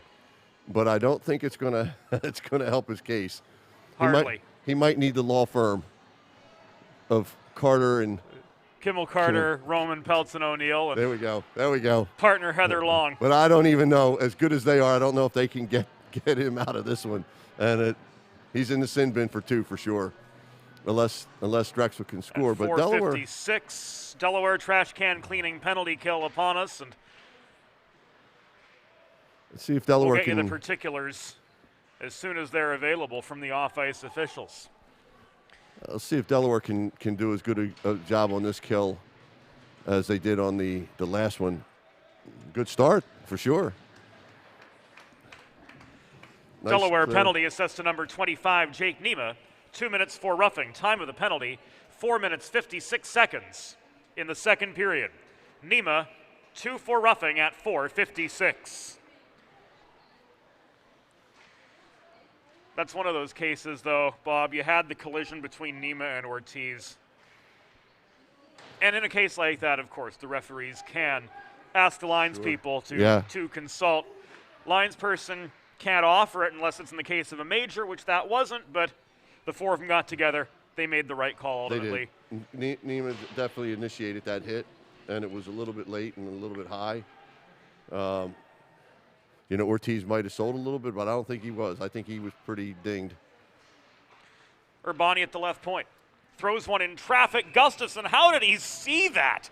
But he makes the save with 13:48. You know how he saw it, James? A couple good defensemen in there to make sure there was a lane that just hit. So the puck came through the lane, hit him right in the breadbasket, basically, because he had 2 good defensemen out there that made sure. He had Chuma on one side, Yeah. Zimmer on the other. From this angle, it looked congested, but you see defense so much better than I do, Bob. Well, I'll tell you, James, the whole idea of being a good defenseman in that situation is get the guy's stick out of play as best you can, and don't let him take your goalie's eyes away. They call it that now. It used to be the screen the goalie, but it's basically taking his vision out of it. So they did a great job on both those aspects. And there, Luke Dosen backhands the puck from well inside his blue line, the rest of the way up ice, forcing Berghan to hustle for the puck. And now Berghan will carry it up the middle. Entry is clean, but he's pinched to the near wall by Dosen. Drop pass to Fiore, holding the right point. There you go. There's that aggressive kill, James. Runk checked off the puck by Ivan Sidoriak's shoulder, directly behind the net. It cycled back to Berghan. Dosen steps up to him, blocks the shot from long range. Burns corrals the loose puck. Here's a 2-on-1. Burns, Dosen. I do not know how that did not go in. I don't either. Or that one. Burns with a good chance net front, too. So we're still 2-1. Here we go again, James. After a couple good Delaware chances, Hulser tried to snipe one from right down the pipe. Burns looming net front, but couldn't track down the rebound off O'Toole's pads. Hulser waits for Dosen to tag up. Now the entry, the backhand on the doorstep was off target, and the net came off its moorings with 12:28 to go in the second period. Friends, if you're like me, healthy living is important, and Delaware Trash Can Cleaning can help you and your family stay healthy at home with periodic sanitization of your trash and recycling bins. Visit DelawareTrashCanCleaning.com today to schedule your first cleaning. Ryan Roy Rogers Rodriguez in for the draw. Well, that's what they call him in the room. It's a good one. He can snipe, so it works. Marciniak's chance from the left point blocked off the skate of Runk, and this will be an icing against the Dragons. You know, James, I was just thinking when we first started doing some games together, remember we were in the scores box. Back in the radio days. Yeah, you know, and it's amazing how much, you know, with your hard work, how much this has come along. I mean, you got all kind of gadgets here that I don't even have a clue what they do. But 10 years ago, Bob, did you ever imagine that we could be airing high school and collegiate hockey in high definition? No. Right into people's homes. Oh yeah, I mean, you know, a shout out to my friend Lynn that's down in Florida, who's a big hockey fan. She graduated from Delaware, and Flyers fan, maybe a little bit of Tampa now, but also. Well, that's better. But it you know, also was a big Delaware fan. So you know, I mean, it's getting out there, James. It really is. It's becoming nationwide, man. It's really good. It's just crazy if you could see the setup, folks, compared to what it was a few years ago when James and I did the first few games together. James is high tech now, and it's a testament to his hard work. From a production standpoint, there are a lot of people who go into making this the success that it is, especially our great partners from 412 Communications, SIDS, Colonial Motors, Limestone. Wow! Whoa. Maybe we should reminisce more, James. Tom Guido, man! Let's look at it again, shall we? There's Hulser with the steal. Puck tipped. Guido holds the zone off the nearly intercepted centering pass, and boom, just like that. But that's what you always want. You know, you want players to do that, to go through what some people call it the safe zone. I call it the dead zone. It's where usually the defensemen don't come out that far, and he picked it up right there in the dead center and buried that thing. No mistake. But you like to see players do that. Guido gets a second of the game. Make sure he's getting the puck more because he's on fire right now, folks. Well, so is Roy, and so is Hulser. Hulser now with 23 assists this season.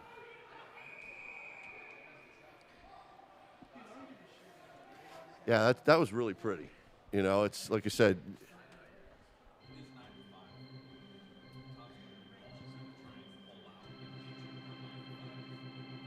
A Delaware goal! His 10th of the season, second of the game. Scored by number 38, Dom Guido. Assisted by number 37, Gavin Hulser. And number 22, Ryan Rodriguez. Time of the goal, 8 minutes, 26 seconds in the second period. Guido's 10th second of the season from Hulser and Rodriguez at 8:26. Commotion net front, Castura looking to get one back for Drexel, but Gustafsson stayed with the play and tipped that puck into the atmosphere off the fingers of his glove. Heitzhaus intercepts the puck off a blocked shot from Urbani at the point. In come the Hens. Meisinger blew a tire, floated the puck in from right in front of his own bench. It was gloved down by McGinley in Drexel territory. Dropped back to Castura. Another shot came from just outside the right dot. Gustafsson able to hug the post and make the easy save there. Castura ended up with his own rebound, left it to Urbani at the left point. In down the far boards, McGinley gave it away. Here comes Shane Straubinger heading up a 2-on-2 with Emmerich. Straubinger chips the puck beyond the reach of Urbani, chases it below the net. In comes Jake Nema to the near corner. Takes a body from McGinley, nearly off the puck. Emmerich offering aid. Straubinger keeps the zone airtight at the left point, but he's pushed high now. And the puck tipped away by Kazitsky. Ahead to Castura. Angled off the biscuit in the far corner by Sidoriak. Good heads up D by sophomore Ivan Sidoriak there to angle one of the more potent goal scorers on this Drexel team, Nick Castura, a point-a-game player. And we saw him during his high school days with Westchester East a fair bit too, Bob. Sidoriak, probably even in that match, but good heads-up play from him to break up that opportunity. Very good. And, you know, I watched Chuma when he had that his last shift. Amazing. Went into the boards 1-on-2, came out with the puck. Went in front, covered two guys, knocked the puck away. That was a heck of a shift.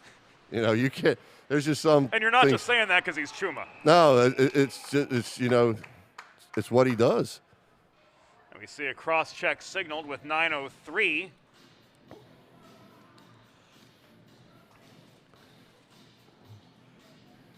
Delaware power play. Go in the period. Original Ozzy power play. Coming up for the Hens as Ryan Sambuco is ushered off for the cross-check at 10:57.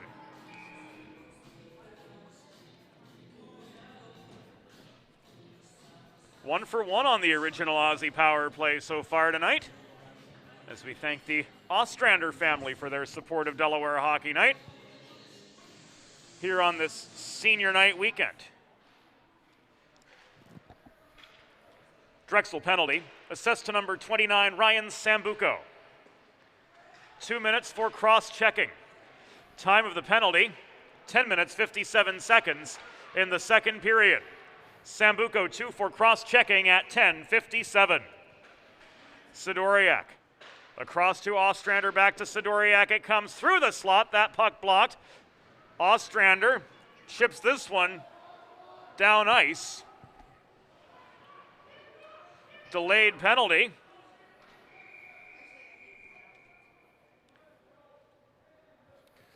I believe it was a cross-check in front of the net, James. Another one, eh? I thought they were going to let those two guys go because they were banging around pretty good in there. It was like old school kind of hockey. Kleckner's arm popped right up on that one. But so Burkhan's going to go off. boy, Delaware could really open this thing up here, James. A minute and 22 of two-man advantage. Yeah, this could be a big spot for Delaware right now. Thereabouts, and now the captain's getting the explanation.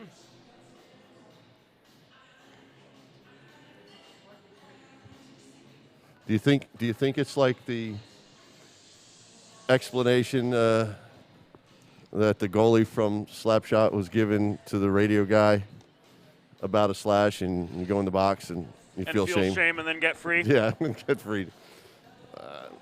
It might have been a little more detailed than that. We may have to discuss the finer points of the game here sometime, Bob.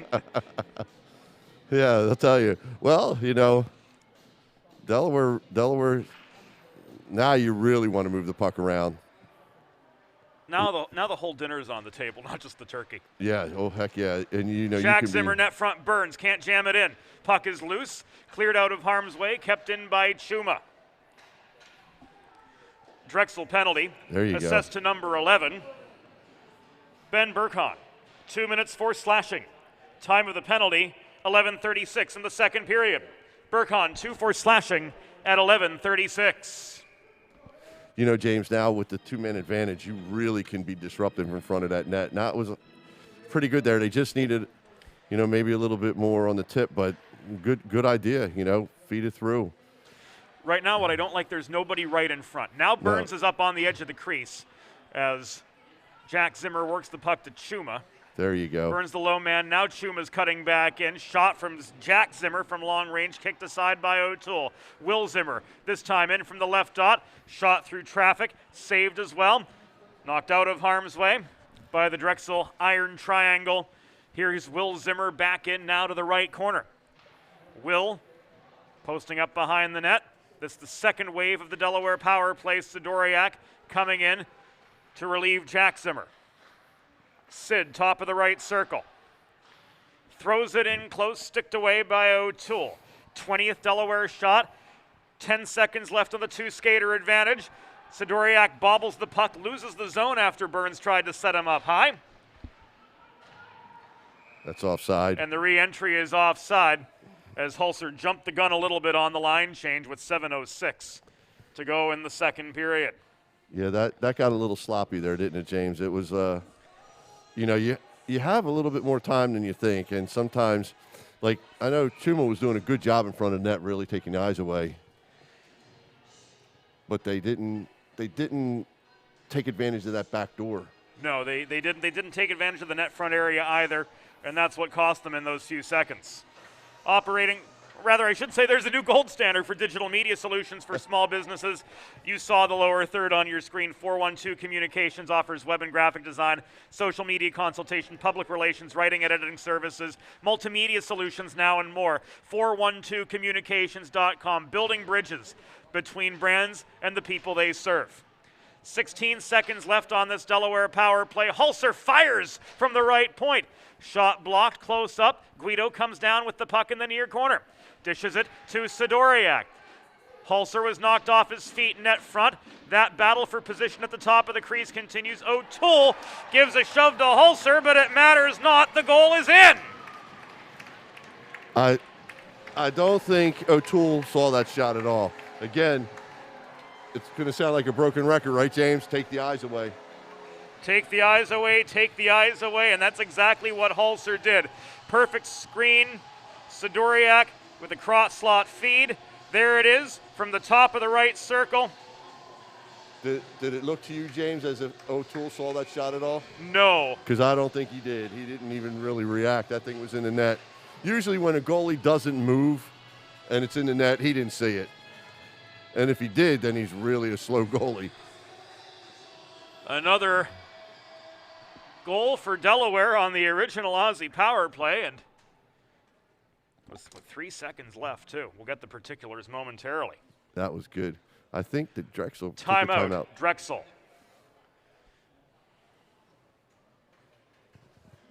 I guess it's just to try to settle everybody down and, get back to the basics on it, stay out of the box.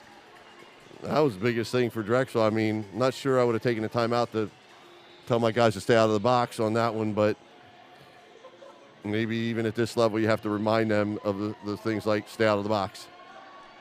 And as we saw a fan throw a hat onto the ice, how often do you see that at this level? And linesperson Brent Kendall, absolutely a good sport about it for Dom Guido. James, that's impressive that somebody could get it over the netting. Over the netting. That netting's up there pretty high. You got to sail that thing like a Frisbee. But for Guido, that is.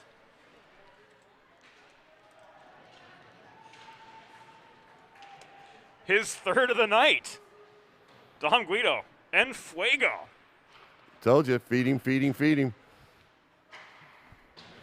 When the guy's on it, he's on it. It's a Delaware goal! His 11th of the season and third of the game, scored by number 38, Dom Guido! Assisted by number 22, Ryan Rodriguez.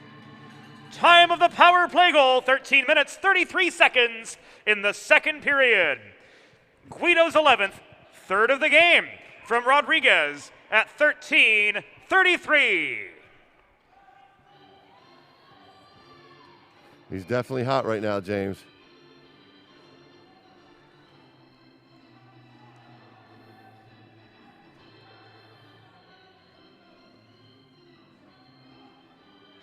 No doubt to that. Yeah, you know, I mean, that's what I say. You just want to keep feeding him the puck. Face off in the Delaware end. Meckel overpowered on the dot, loose, unable to clear. Shot came in from Tyler Black at the point. Gustafsson again with the save, his 11th on 12 shots faced so far tonight. He's having a solid game too, Bob. Very, very. Although I probably would have wanted that one back because that rebound popped out of his glove right into the crease area, right? You know, so that's one where you go. That's one where he got a little lucky. Yeah, and you know, if you're smart, you look at your glove like it was the glove. Something was wrong with the glove. So. That's what I thought happened to Keek earlier today. It's on that last one. Yeah, I mean, you just look at your glove and go. Or on the fifth goal, it was. Yeah, there was so many I couldn't count. It was, you know, but yeah, I mean, he did get a little lucky, but he's played really solid, James. Really solid. Sometimes it's really hard when you're not seeing a lot of shots to stay in a groove. Hens dump and chase and change. Nema in the far corner, vying for the puck alongside Urbani. Nema sets up Jack Zimmer at the left dot, throws one net front. Ostrander couldn't get stick on puck quite the way he wanted for the redirect. Thrown back up the middle. Emmerich breaks up the advance at the blue line. Jack Zimmer in. Chuma careful to hold skate contact to keep play onside. Hens re-enter, but the centering pass from the left corner did not, and something amiss with Ostrander, who comes off on just his right skate. Looked like something with his other skate, or not sure if he's favoring anything, but we'll keep an eye on Brian Ostrander for his return as a long shot sails into the Delaware net area, I should say, not into the net, but into the crease where it's covered by Gustafsson for save number 12 on 13 shots with 4:24 to go in the second period of a 4-1 hockey game. He might have got dinged a little, James, because I don't really see, you know, sometimes with these skates nowadays, well, even before, but some of the blades, that the way they're made, they'll snap. Oh, I know. So, you know, it's pretty hard to skate. We've both seen it happen, so judging from what we saw, really hard to see, but he doesn't look very comfortable as he heads behind the bench to sit down. Not sure if it was a knee or an ankle or what the case was, but I mean, you would always we'll try to get a report on Brian during the second intermission for everybody. You definitely would always rather it be the blade. Oh, naturally. You know?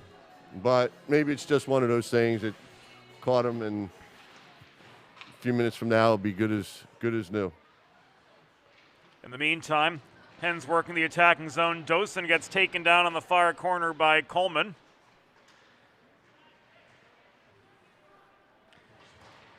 You can see manager Anthony Mazzeo heading back to the dressing room.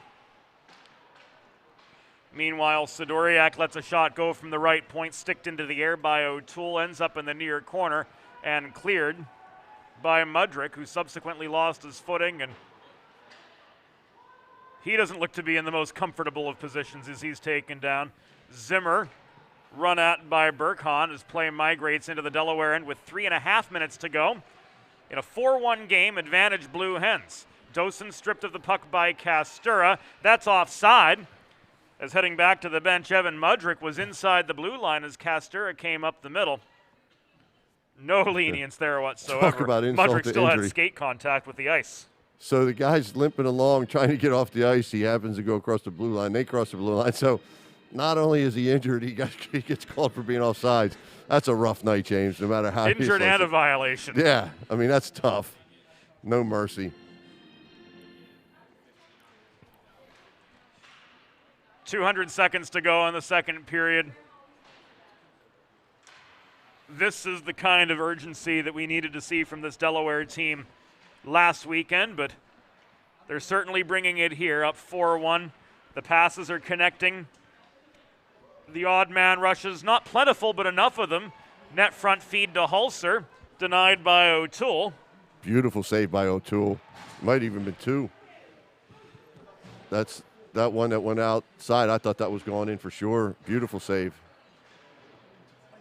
Lynch deep in his zone, throws this puck up the middle. It will come back an icing with Should be 2:39 to go, but a clock malfunction, it appears. Leaves us at 3:10. Yeah, they might want to run that down a little bit, James. These things do happen. Yeah, and it's definitely less than 3:09. There we go, James. 2:45. Reset for 2:45, so we'll do the same here.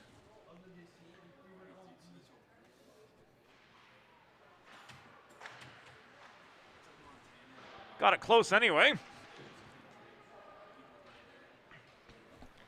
Our clock not linked to the official clock. So we've got to make the adjustment manually. Tyler Black's shot from the right point, turned aside by Gustafsson. This one goes into the netting with 2:21 to go in the second period, and operating under the philosophy of one state, one goal. Sorry to preempt you there, Bob, but we've got to get this in while we've got the opportunity. You go, First State Dave. Ice Hockey is the new leader for youth hockey player development in and around Delaware. Learn more about their individual development program as well as classes, clinics, and summer tournament teams. Yeah, the Inferno are coming back this summer, Bob, at firststateicehockey.com. Good. It's good to see programs developing the young players. That was lacking for a while, in this area, it was getting bad because we were losing a lot of good players to Pennsylvania, where they were actually going up and playing for teams up there. So, but Delaware has been doing a great job on their breakout, but that last series, they were having a little bit of a tough go.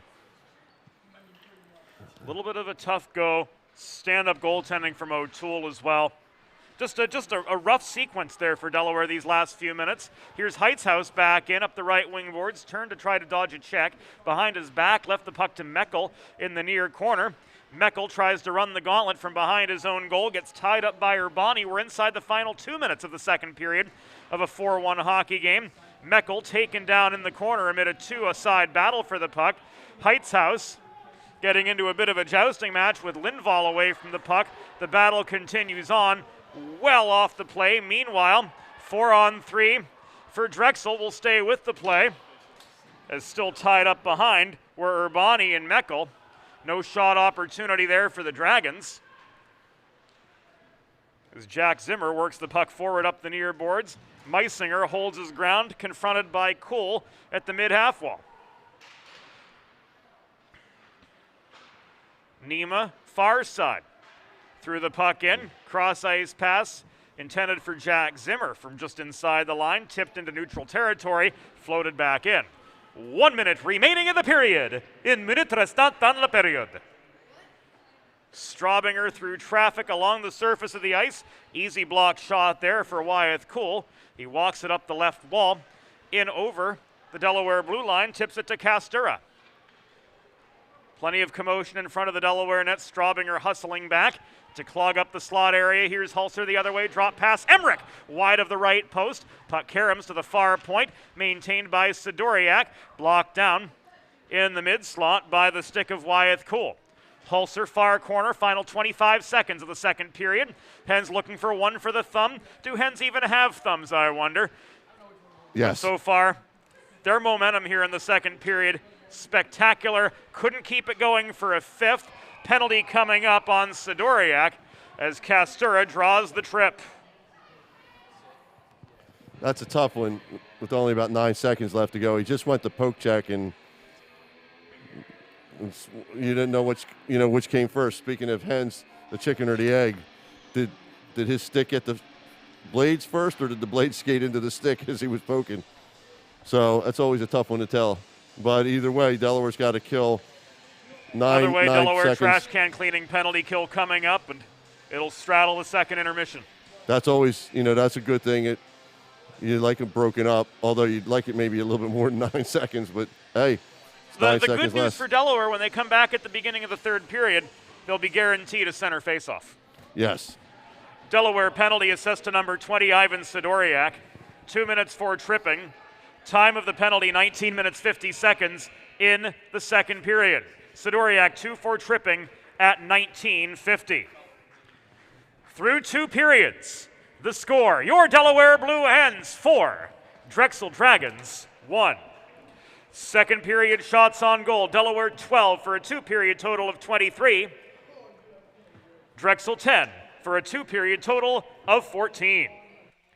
We'll be back after the second intermission. Hens up 4-1 over the Dragons through 40. This is Delaware Hockey Night presented by Heather A. Long, partner with Kimmel Carter, your Delaware injury lawyers. Second intermission coming up next. Still plenty of hockey to get to from Fred Rust Arena.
Think about it. The trash and recycling bins in our homes, even with normal use, are places where harmful bacteria like Salmonella and E. coli can multiply by the thousands. But like anyone, you want to keep your home and your family as healthy as possible. Delaware Trash Can Cleaning can help. They sanitize your trash cans with high-pressure hot water jets that can kill over 99% of the germs and bacteria in your cans in just a few minutes. To schedule your first cleaning, call 302-310-9075 or visit DelawareTrashCanCleaning.com. The future of Delaware hockey is here. First State Ice Hockey is committed to growing the game, raising the bar, and building better, more complete youth hockey players in and around Delaware. Join the movement of one state, one goal at FirstStateIceHockey.com. Let's face it, saving for retirement doesn't happen overnight. It takes planning, and Limestone Pension Associates has spent the past 35 years helping small businesses do just that. Limestone specializes in crafting, planning, and handling the day-to-day administration of qualified pension plans tailor-fit to your company's needs and objectives. To schedule a consultation, call 302-479-8817 or visit limestonepension.net to learn more.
Blue Hens hockey. Back with you on Delaware Hockey Night, presented by Heather A. Long, partner with Kimmel Carter, your Delaware injury lawyers, at 302-565-6132. James Witherite with Bob Thomas. The band's back together. Hey, we're back, mate. And it's great to be back. Good to have you back in the broadcast box. Boy, I'll tell you, James, it's been a long time. You know, but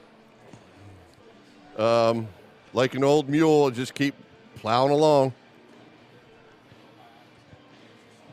And the Blue Hens have done just that. They've kept plowing along here in the third period. Well, they have in the first two anyway. We've yet to see what the third will bring.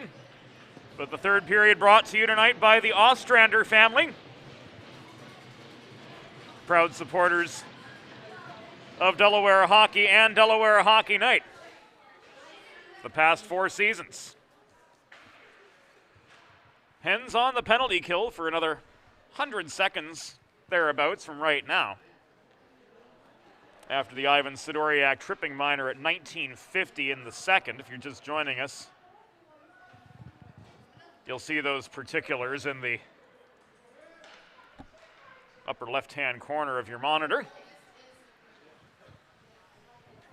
Sambuco in up the left wing boards, re-enters the Delaware zone. Drexel traveling right to left in their away Navy sweaters in this third period. Blue Hens moving left to right, clad in their home whites. This is the first half of a home-and-home series this weekend between the two teams, and the Blue Hens, they've been in charge from pretty much the get-go here on this Friday late-night game. Bob, I think it's past your bedtime. It was past my bedtime about 6. We know better. Your bedtime's about 6 a.m. Yeah, I seem to sleep from about 11 to 2, and then I'm up. You'll leave here whenever we're done tonight, Bob, as this puck is cleared. You'll go home. You'll watch a couple NCAA games, maybe Team Canada's women. You'll take notes on all of those games. It's funny you said that, James. You're probably right, because I got at least 2 being recorded right now. It's just, somebody asked me tonight, do you get enough of hockey?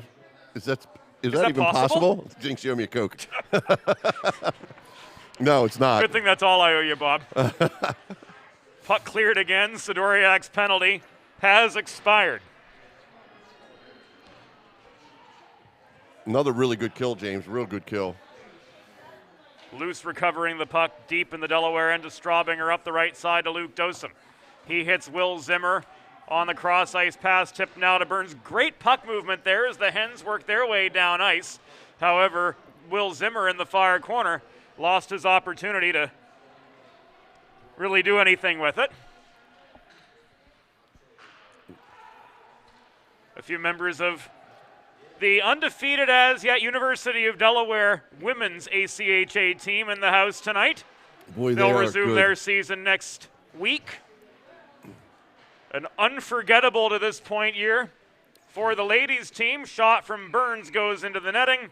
The UD women undefeated so far in 2021-22. They've been great. They really have. Gateway City, here they come. Well, it was such a fun time calling that Liberty game with you, James. They put it on Liberty really good. Not 12-1 like Canada beat Switzerland a couple nights ago, but still. Yeah, that's kind of a given, though. Because Liberty's usually a really strong team. And they're a strong program all the way up and down. Delaware handled them. The ladies handled them. It's a really fun team to watch. They're back in action next week. We'll actually have that game here on DHN. Nice. As they return to action next Saturday after their lengthy winter break. Puck pinballs in front of the net, unable to track it down was Guido. He's got 3 on the night so far for Delaware. This cleared by Mudrick, recovered by Lynch, who trails back to his own blue line. Heads it up to Rodriguez. Gavin Hulser tries to dodge a check. He is slowed up by Coleman, but works the puck in over the Drexel blue line. We're 3 minutes in to the third period of a 4-1 hockey game. Delaware with the lead, but Neither side able to register a shot thus far in the third period, and this will come back an icing with 16:42 to go in regulation. Not a lot of rhythm in this period, but that's fine. Delaware doesn't need to have too much rhythm to, they're up 4-1. What they need to do is just keep pressing them. Hey, you get a goal, that's great, but key is to not let them back in the game by, changing anything. Press the play all the time. Take the opportunities as they arise, but now you play a little more conservatively in the sense that you're playing to not allow the other side more than you are to generate from your own. Yeah, I mean, if it's offense that got you this far, keep that going. I mean, Sure. I don't, it never works out too good for teams that kind of go into a prevent defense like they call it in football. But, Delaware's been pressing, so don't stop pressing.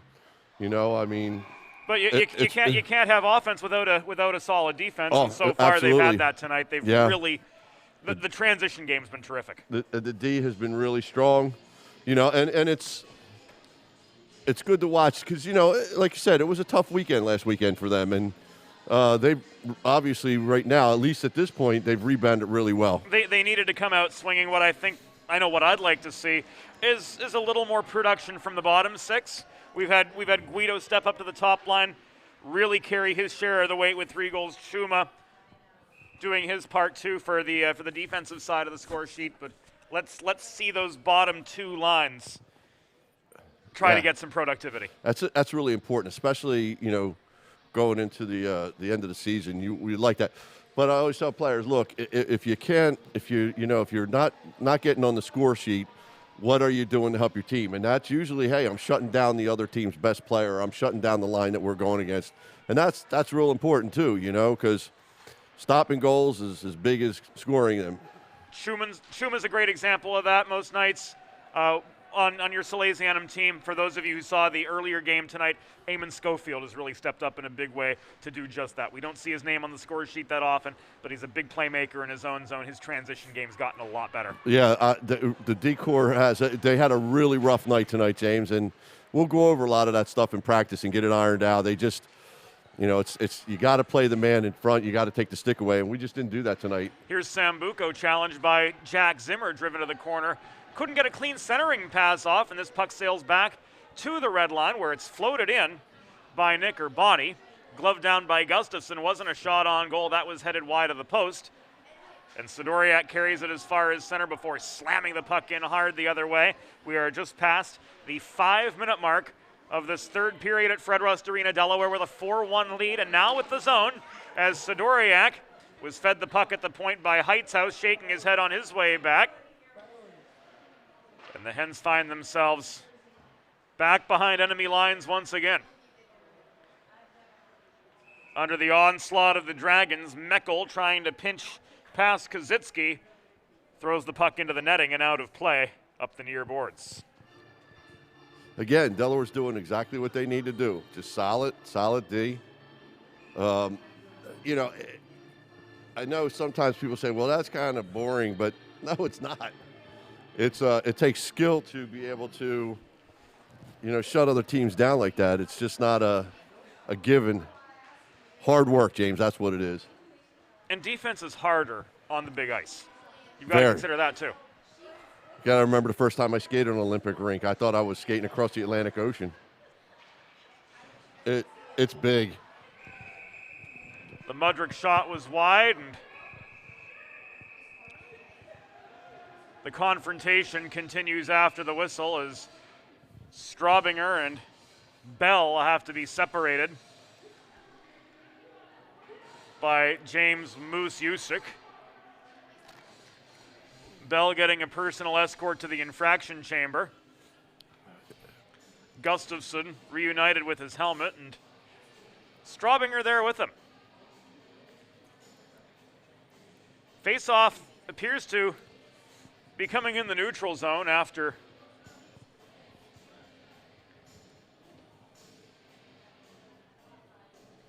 Bell ruled the aggressor in that commotion behind the net.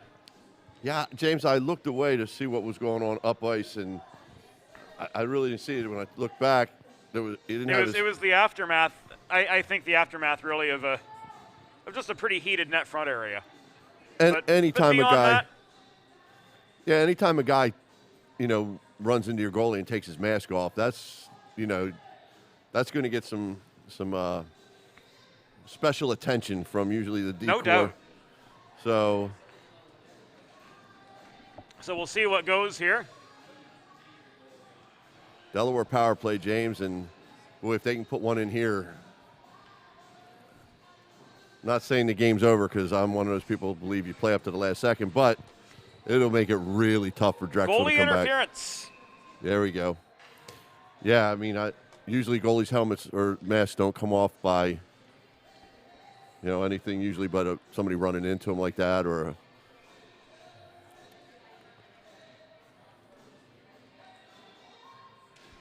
So it is an original Ozzy power play up for the Delaware Blue Hens. Particulars on their way right now. Drexel penalty assessed to number 22, Jimmy Bell. 2 minutes for goaltender interference. Time of the penalty, 5 minutes, 48 seconds in the third period. Bell, 2 for goaltender interference at 5:48 in the third. Sidoriak's shot off O'Toole's pads, and the net came loose after the fact. They're moving the puck pretty well. It's kind of interesting, James, if you notice, Delaware has a right-handed shooter on the right side and a left-handed shooter on the left, and usually most power plays are just the opposite. So you're shooting from the middle of the ice as opposed to the wall. Yeah, exactly. So it's interesting, though, because I see more teams doing that now, James. And you've got Ozzy on the right side, who is a right-handed shooter.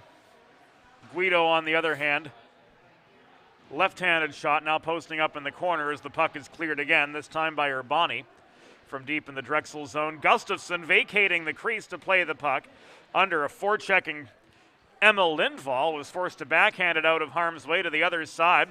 Hulser bulldozes back into the Drexel zone. 50 seconds to go on the penalty to Bell.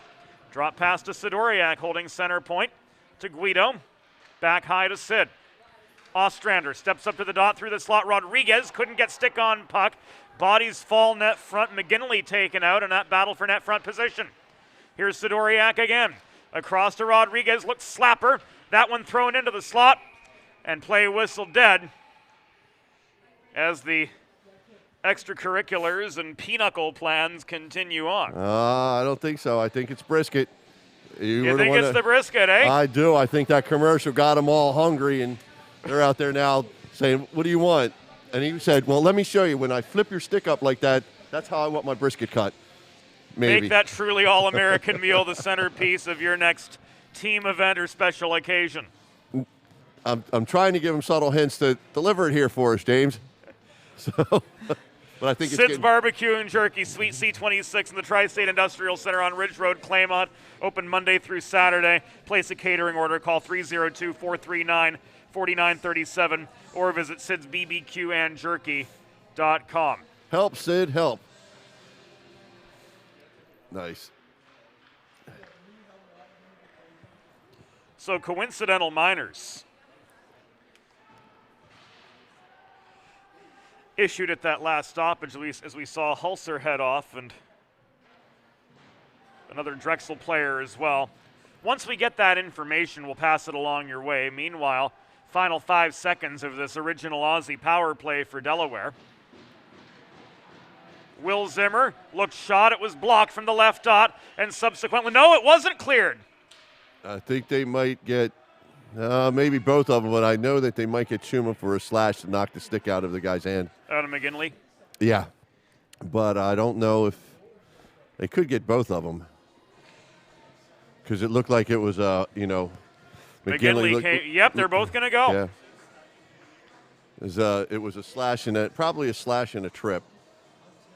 I'll tell you, Chuma took a big hit back there. You don't see many people be able to knock him off his feet. But he got right up, went right to the front of the net. He's really good at posting down low like that.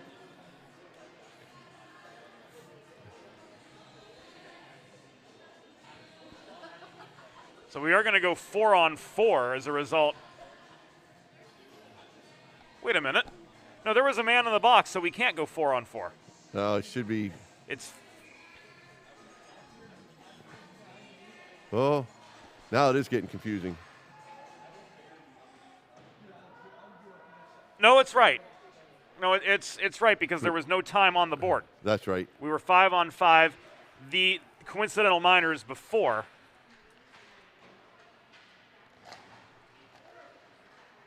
had no bearing on the manpower. Nah, so, there's a great play great setup. Shot from Emmerich. Denied by O'Toole. Drexel penalty assessed to number 18, Tyler Black, 2 minutes for hooking. Delaware penalty, number 37, Gavin Hulser, 2 minutes for roughing. These coincidental minors at 7:19 in the third period. Black, 2 for hooking, Hulser 2 for roughing at 7:19. Oh my gosh, Delaware's just getting some point blankers here. But O'Toole's coming up for all of them. Nema set up Zimmer with a great pass, and then that was just a blown play there by Drexel, and it sprung Delaware to a 2-on-0. Sometimes I think 2-on-0s are harder than a 1-on-0, James, because sometimes the two guys overthink things. There it wasn't. It just the pass was just a little ahead, and he just kind of missed. So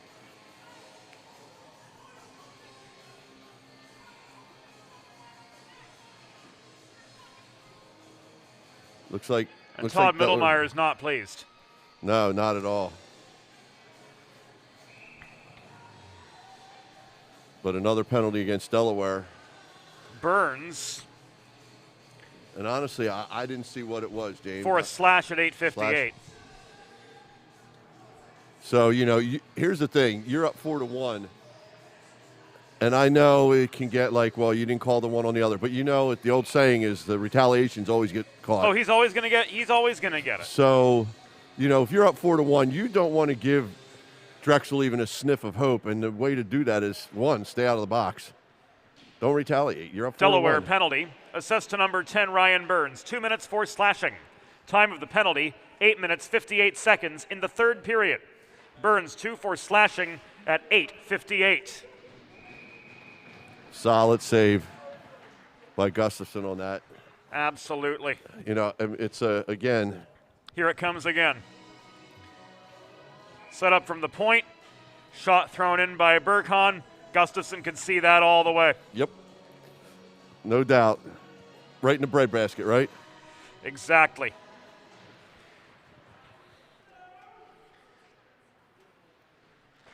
Berghan again up high. Fiore came in close. Was pinched out of his shot lane by Straubinger. Skated a circle to try to generate some space.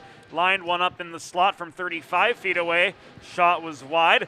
Cleared by Will Zimmer. Tons of ice for these players to work with, as we're 4-on-3 for the next 7 seconds, and then Chuma and McGinley will see their penalties expire. Drexel was kind of slow on that change, James, so that helped Delaware out. But 5-on-4 now.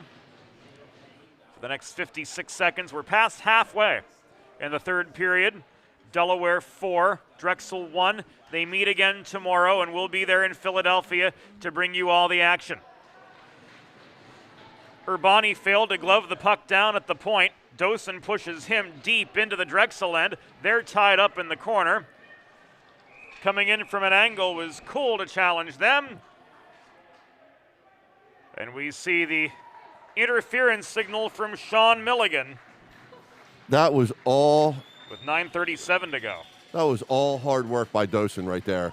He's been all over the ice like that. He's had a really, really strong game, James. And again, that was just him racing down there and getting the body on body and forcing, For sure. Forcing the penalty to be taken. He just drove right through it. I don't think he's the biggest guy in the world, but he plays big. He's certainly grown into his role with this team. Yeah, that was a great forecheck on that, and consequently, instead of being a man down, you're now Even strength for Even 35 strength. seconds and a back-end power play coming up. It's the little things that make the big things happen, right, James?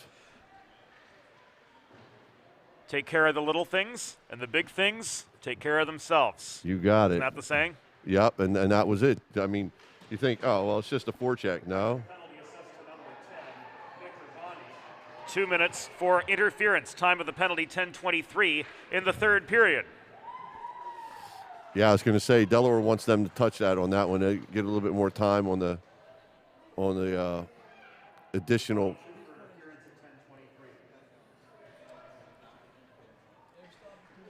And yet another one. Another trip. No, let them touch, and like you said, Bob, Yeah.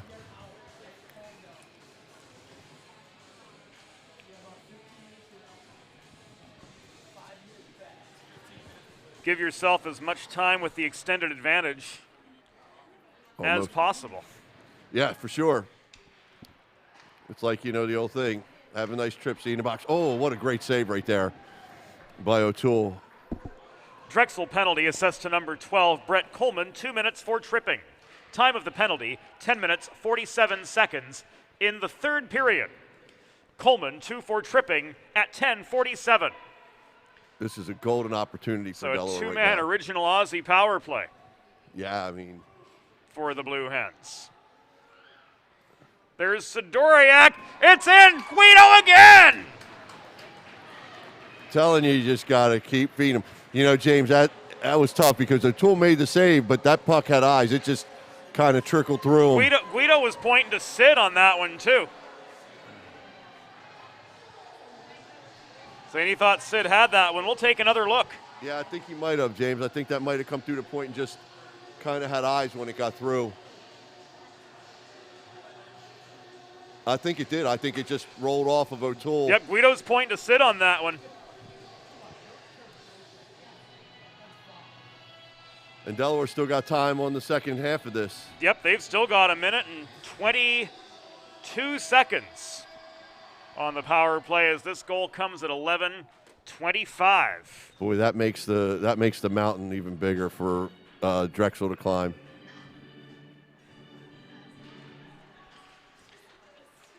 We won't say Elvis has left the building just yet, but he's headed for the door. Never, because I've seen some crazy stuff happen in this game, James, but you're right. The door is unlocked. It's kind of swinging open, and Elvis is kind of making his way there. If they score here, Then we can talk. just about. He might be out on the front steps.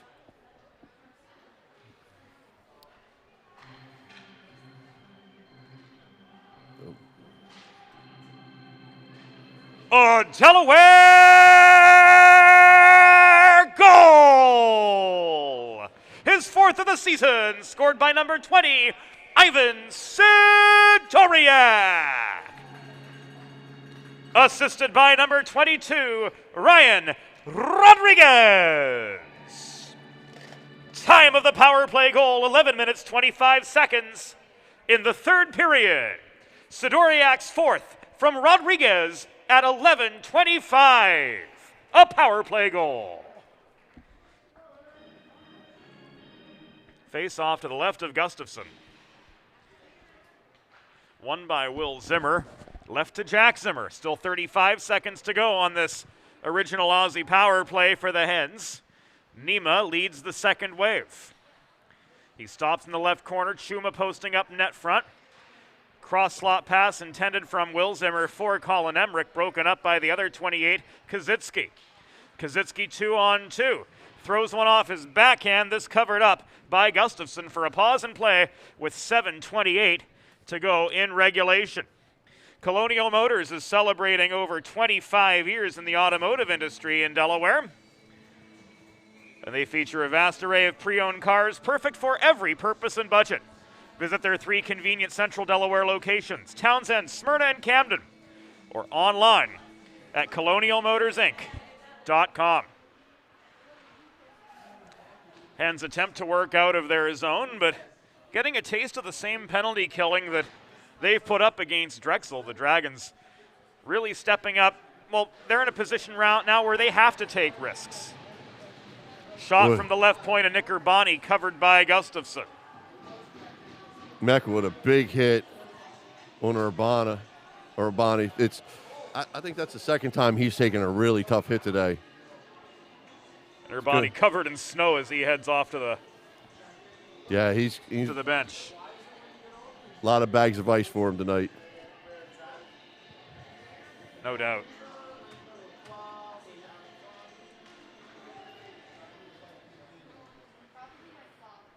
Holding the left point, Carver fed the puck by Sambuco.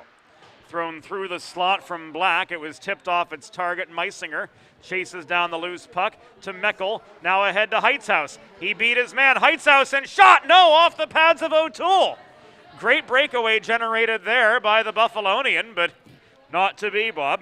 No, and you're going to probably see maybe a couple more of those before the end of this, James, because Drexel's got to throw everybody up to try to get, because Delaware dropped all 5 guys in the box just about on that, and it ended up that they pinched and Delaware got the breakaway. You might see that a few more times. Well, Drexel's going to have to play a little bit riskier hockey here to try to trim this lead. Time's running out on them, quite frankly. We're down to the final 6.25 minutes. They're down by 4. Like you said, they've got to, for lack of a better turn of phrase, being an organist, pull out all the stops. Yeah, you got it, James, because... Meanwhile, the Hens just have to minimize the Drexel opportunities and preserve this 4-goal lead. 2-goal lead, tenuous. 3-goal lead, a little more comfortable. 4, they've got lots of... I don't want to jinx anybody, but they've got lots of breathing room. No, but watch, James, watch next time the puck goes up into Delaware's end. Nice comeback. Shot from Bell was sticked well off its line as the defender angled in at him and took away his lane. Exactly. James, now watch and see if Drexel holds their. It'll basically be 3-on-3 going down the ice, and Drexel will keep 2 of their forwards out almost at Delaware's blue line or on the other side of the red line. They're not back checking real hard, and I don't think it's for lack of effort. It's just they're trying to get a break there. They want to try to give themselves the opportunities. Yeah, that have the higher impact. Maybe not the best percentage plays, but at this time the risk versus reward is absolutely a lot different now, down by 4 than if you're down by 2. Yeah, I mean Drexel's still playing hard. They really are. They are, no question about it. But the difference between a 4-goal and a 5-goal deficit, a lot different. Than a 2 and a 3. Absolutely. But Delaware's doing a really good job of keeping things in the house clean. For sure.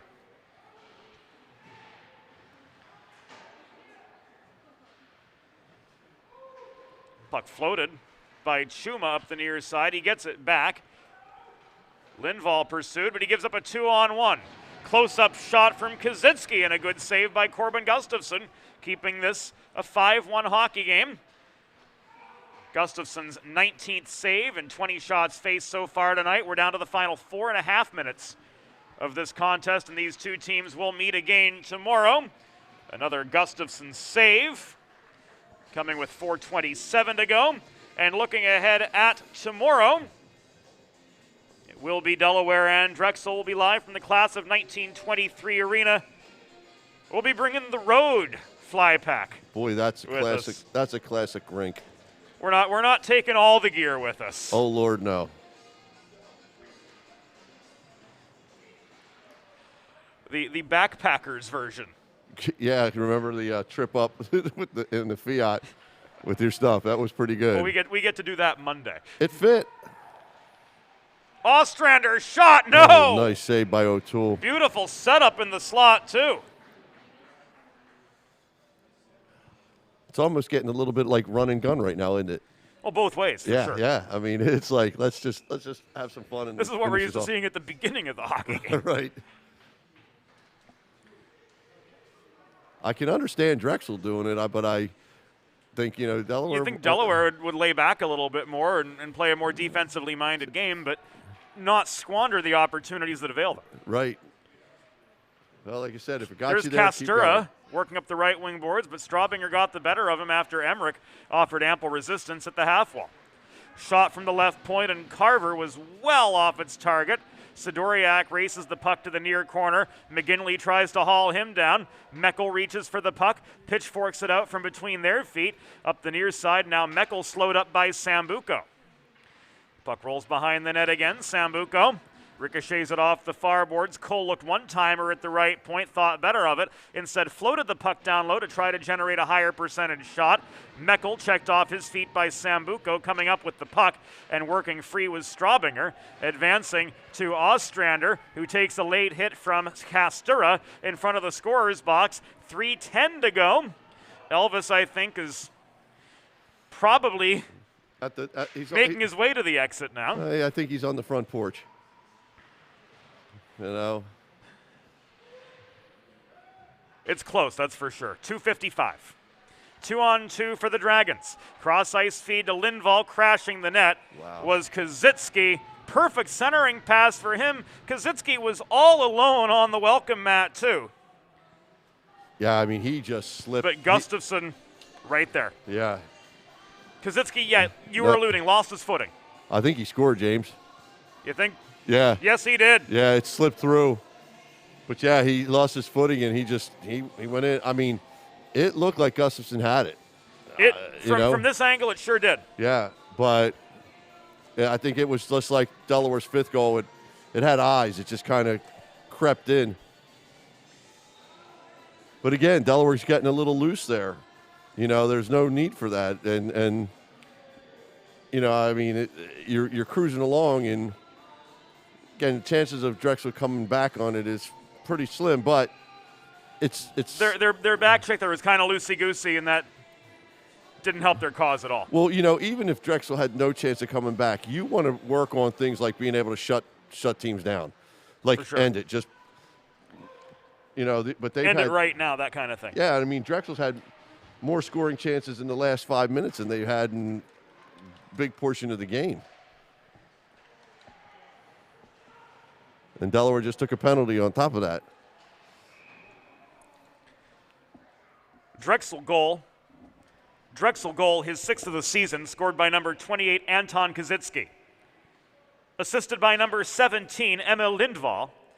Time of the goal, 17 minutes, 12 seconds in the third period. Kazitsky's sixth from Lindvall at 17:12. And Heitzhaus heads off.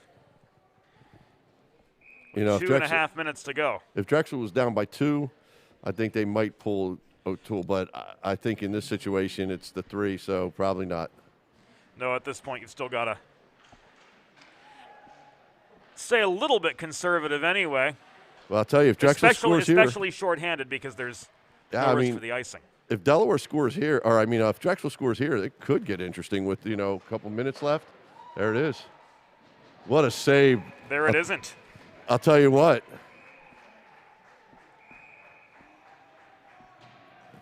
That was a really great save because it looked like he had at least a foot of open net there, and he was, you know, 2 feet out, so you figure he was just going to tuck it in, but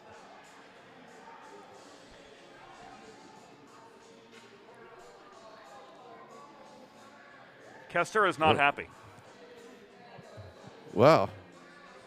I didn't see that at all. Did you, James? I think it was an elbow against, I'm not sure who it is for Drexel. Well, that's what we saw from Milligan. Elbow against Drexel, so we're going to. I was wondering why they put that up on the Delaware side. There you go. There we go. We're 4-on-4. Yeah. Let's listen in on these penalties. Delaware penalty assist to number 19, Chris Heitzhaus, 2 minutes for cross-checking. Time of the penalty, 17 minutes, 33 seconds in the third period. Heitzhaus, 2 for cross-checking at 17:33. Drexel penalty, assist to number 5, Nick Castura, 2 minutes for elbowing. Time of the penalty, 17 minutes, 56 seconds in the third period. Castura 2 for elbowing at 17:56. And here we go. Open netter, James. That should. Elvis, I think, just left the building. But James, I got to question this a little bit. Yeah. You're down 5-2. You go on the power play. You have possession in the Delaware zone, and you don't pull your goalie. Then it goes, 4-on-4. Your player takes the penalty, and you pull the goalie. I'm not sure I understand that thought process. I mean, you have a 50-50 shot of winning the puck down in the offensive zone for Drexel, but they opted not to pull him there, and then he pulled him when it was even up, which I think if you're down by 3 goals and you're going to pull him, I think you got to take the chance, James, on pulling him during, pulling him at that point when you start your power play in the Delaware zone, not when you're even up. It looks like Zimmer getting a minor and Sambuco like a major. Gone for the night. Head contact, 5 in a game.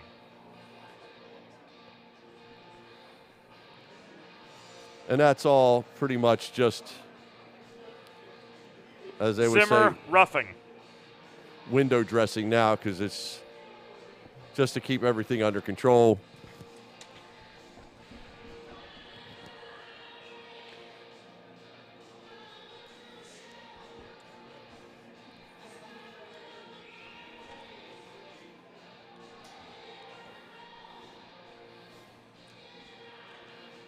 Hopefully Trevor Early has ample ink on his pen. Oh, yeah. Well, now you Drexel talk about penalty assessed to number 29, Ryan Sambuco. 5 minutes and a game misconduct for head contact. Delaware penalty assessed to number 7, Jack Zimmer. 2 minutes for roughing. These penalties at 18 minutes 14 seconds in the third period. Sambuco, 5 for head contact plus a game misconduct. Zimmer, 2 for roughing at 18-14. Wow. Emmerich crashing the Drexel net, denied on the welcome mat by Brian O'Toole. Yeah, he made 2 good saves on that. Made the save, the puck popped out. He made and then save. froze the puck right after with Emmerich looming right there. Emmerich had two pokes at that, and he stopped both of them. But yeah, this is kind of like you're looking at overtime 3-on-3 hockey, right? We're going to go 3-on-3 for, 42 seconds, and then very brief. 1 minute remaining in the period. 1 minute restant dans la période. 4-on-3 original Ozzy power play for the Hens. Our videographers tonight, Michal Biben and Luke Hauk. Trevor Early giving us the assist. With official scoring information through the course of the game. Shot there came from Sprung, caught by Gustafsson. Bob Thomas, of course, great to have James, you along for the ride once again. And I'll tell you, it's been a long evening for both of us with the high school game and then this game here. But like I said, can you really ever get too much hockey? I mean, I'm a little biased, but it is the greatest sport in the world. But 37 penalty minutes in the third period alone, Bob. Yeah, that's... Trying to flip one in off his backhand net front was Mudrick, denied by Gustafsson. Save number 23. It could, could get interesting tomorrow, James, with the way they're kind of, getting a little bit agitated with each other here in the third and taking a few shots here and there, but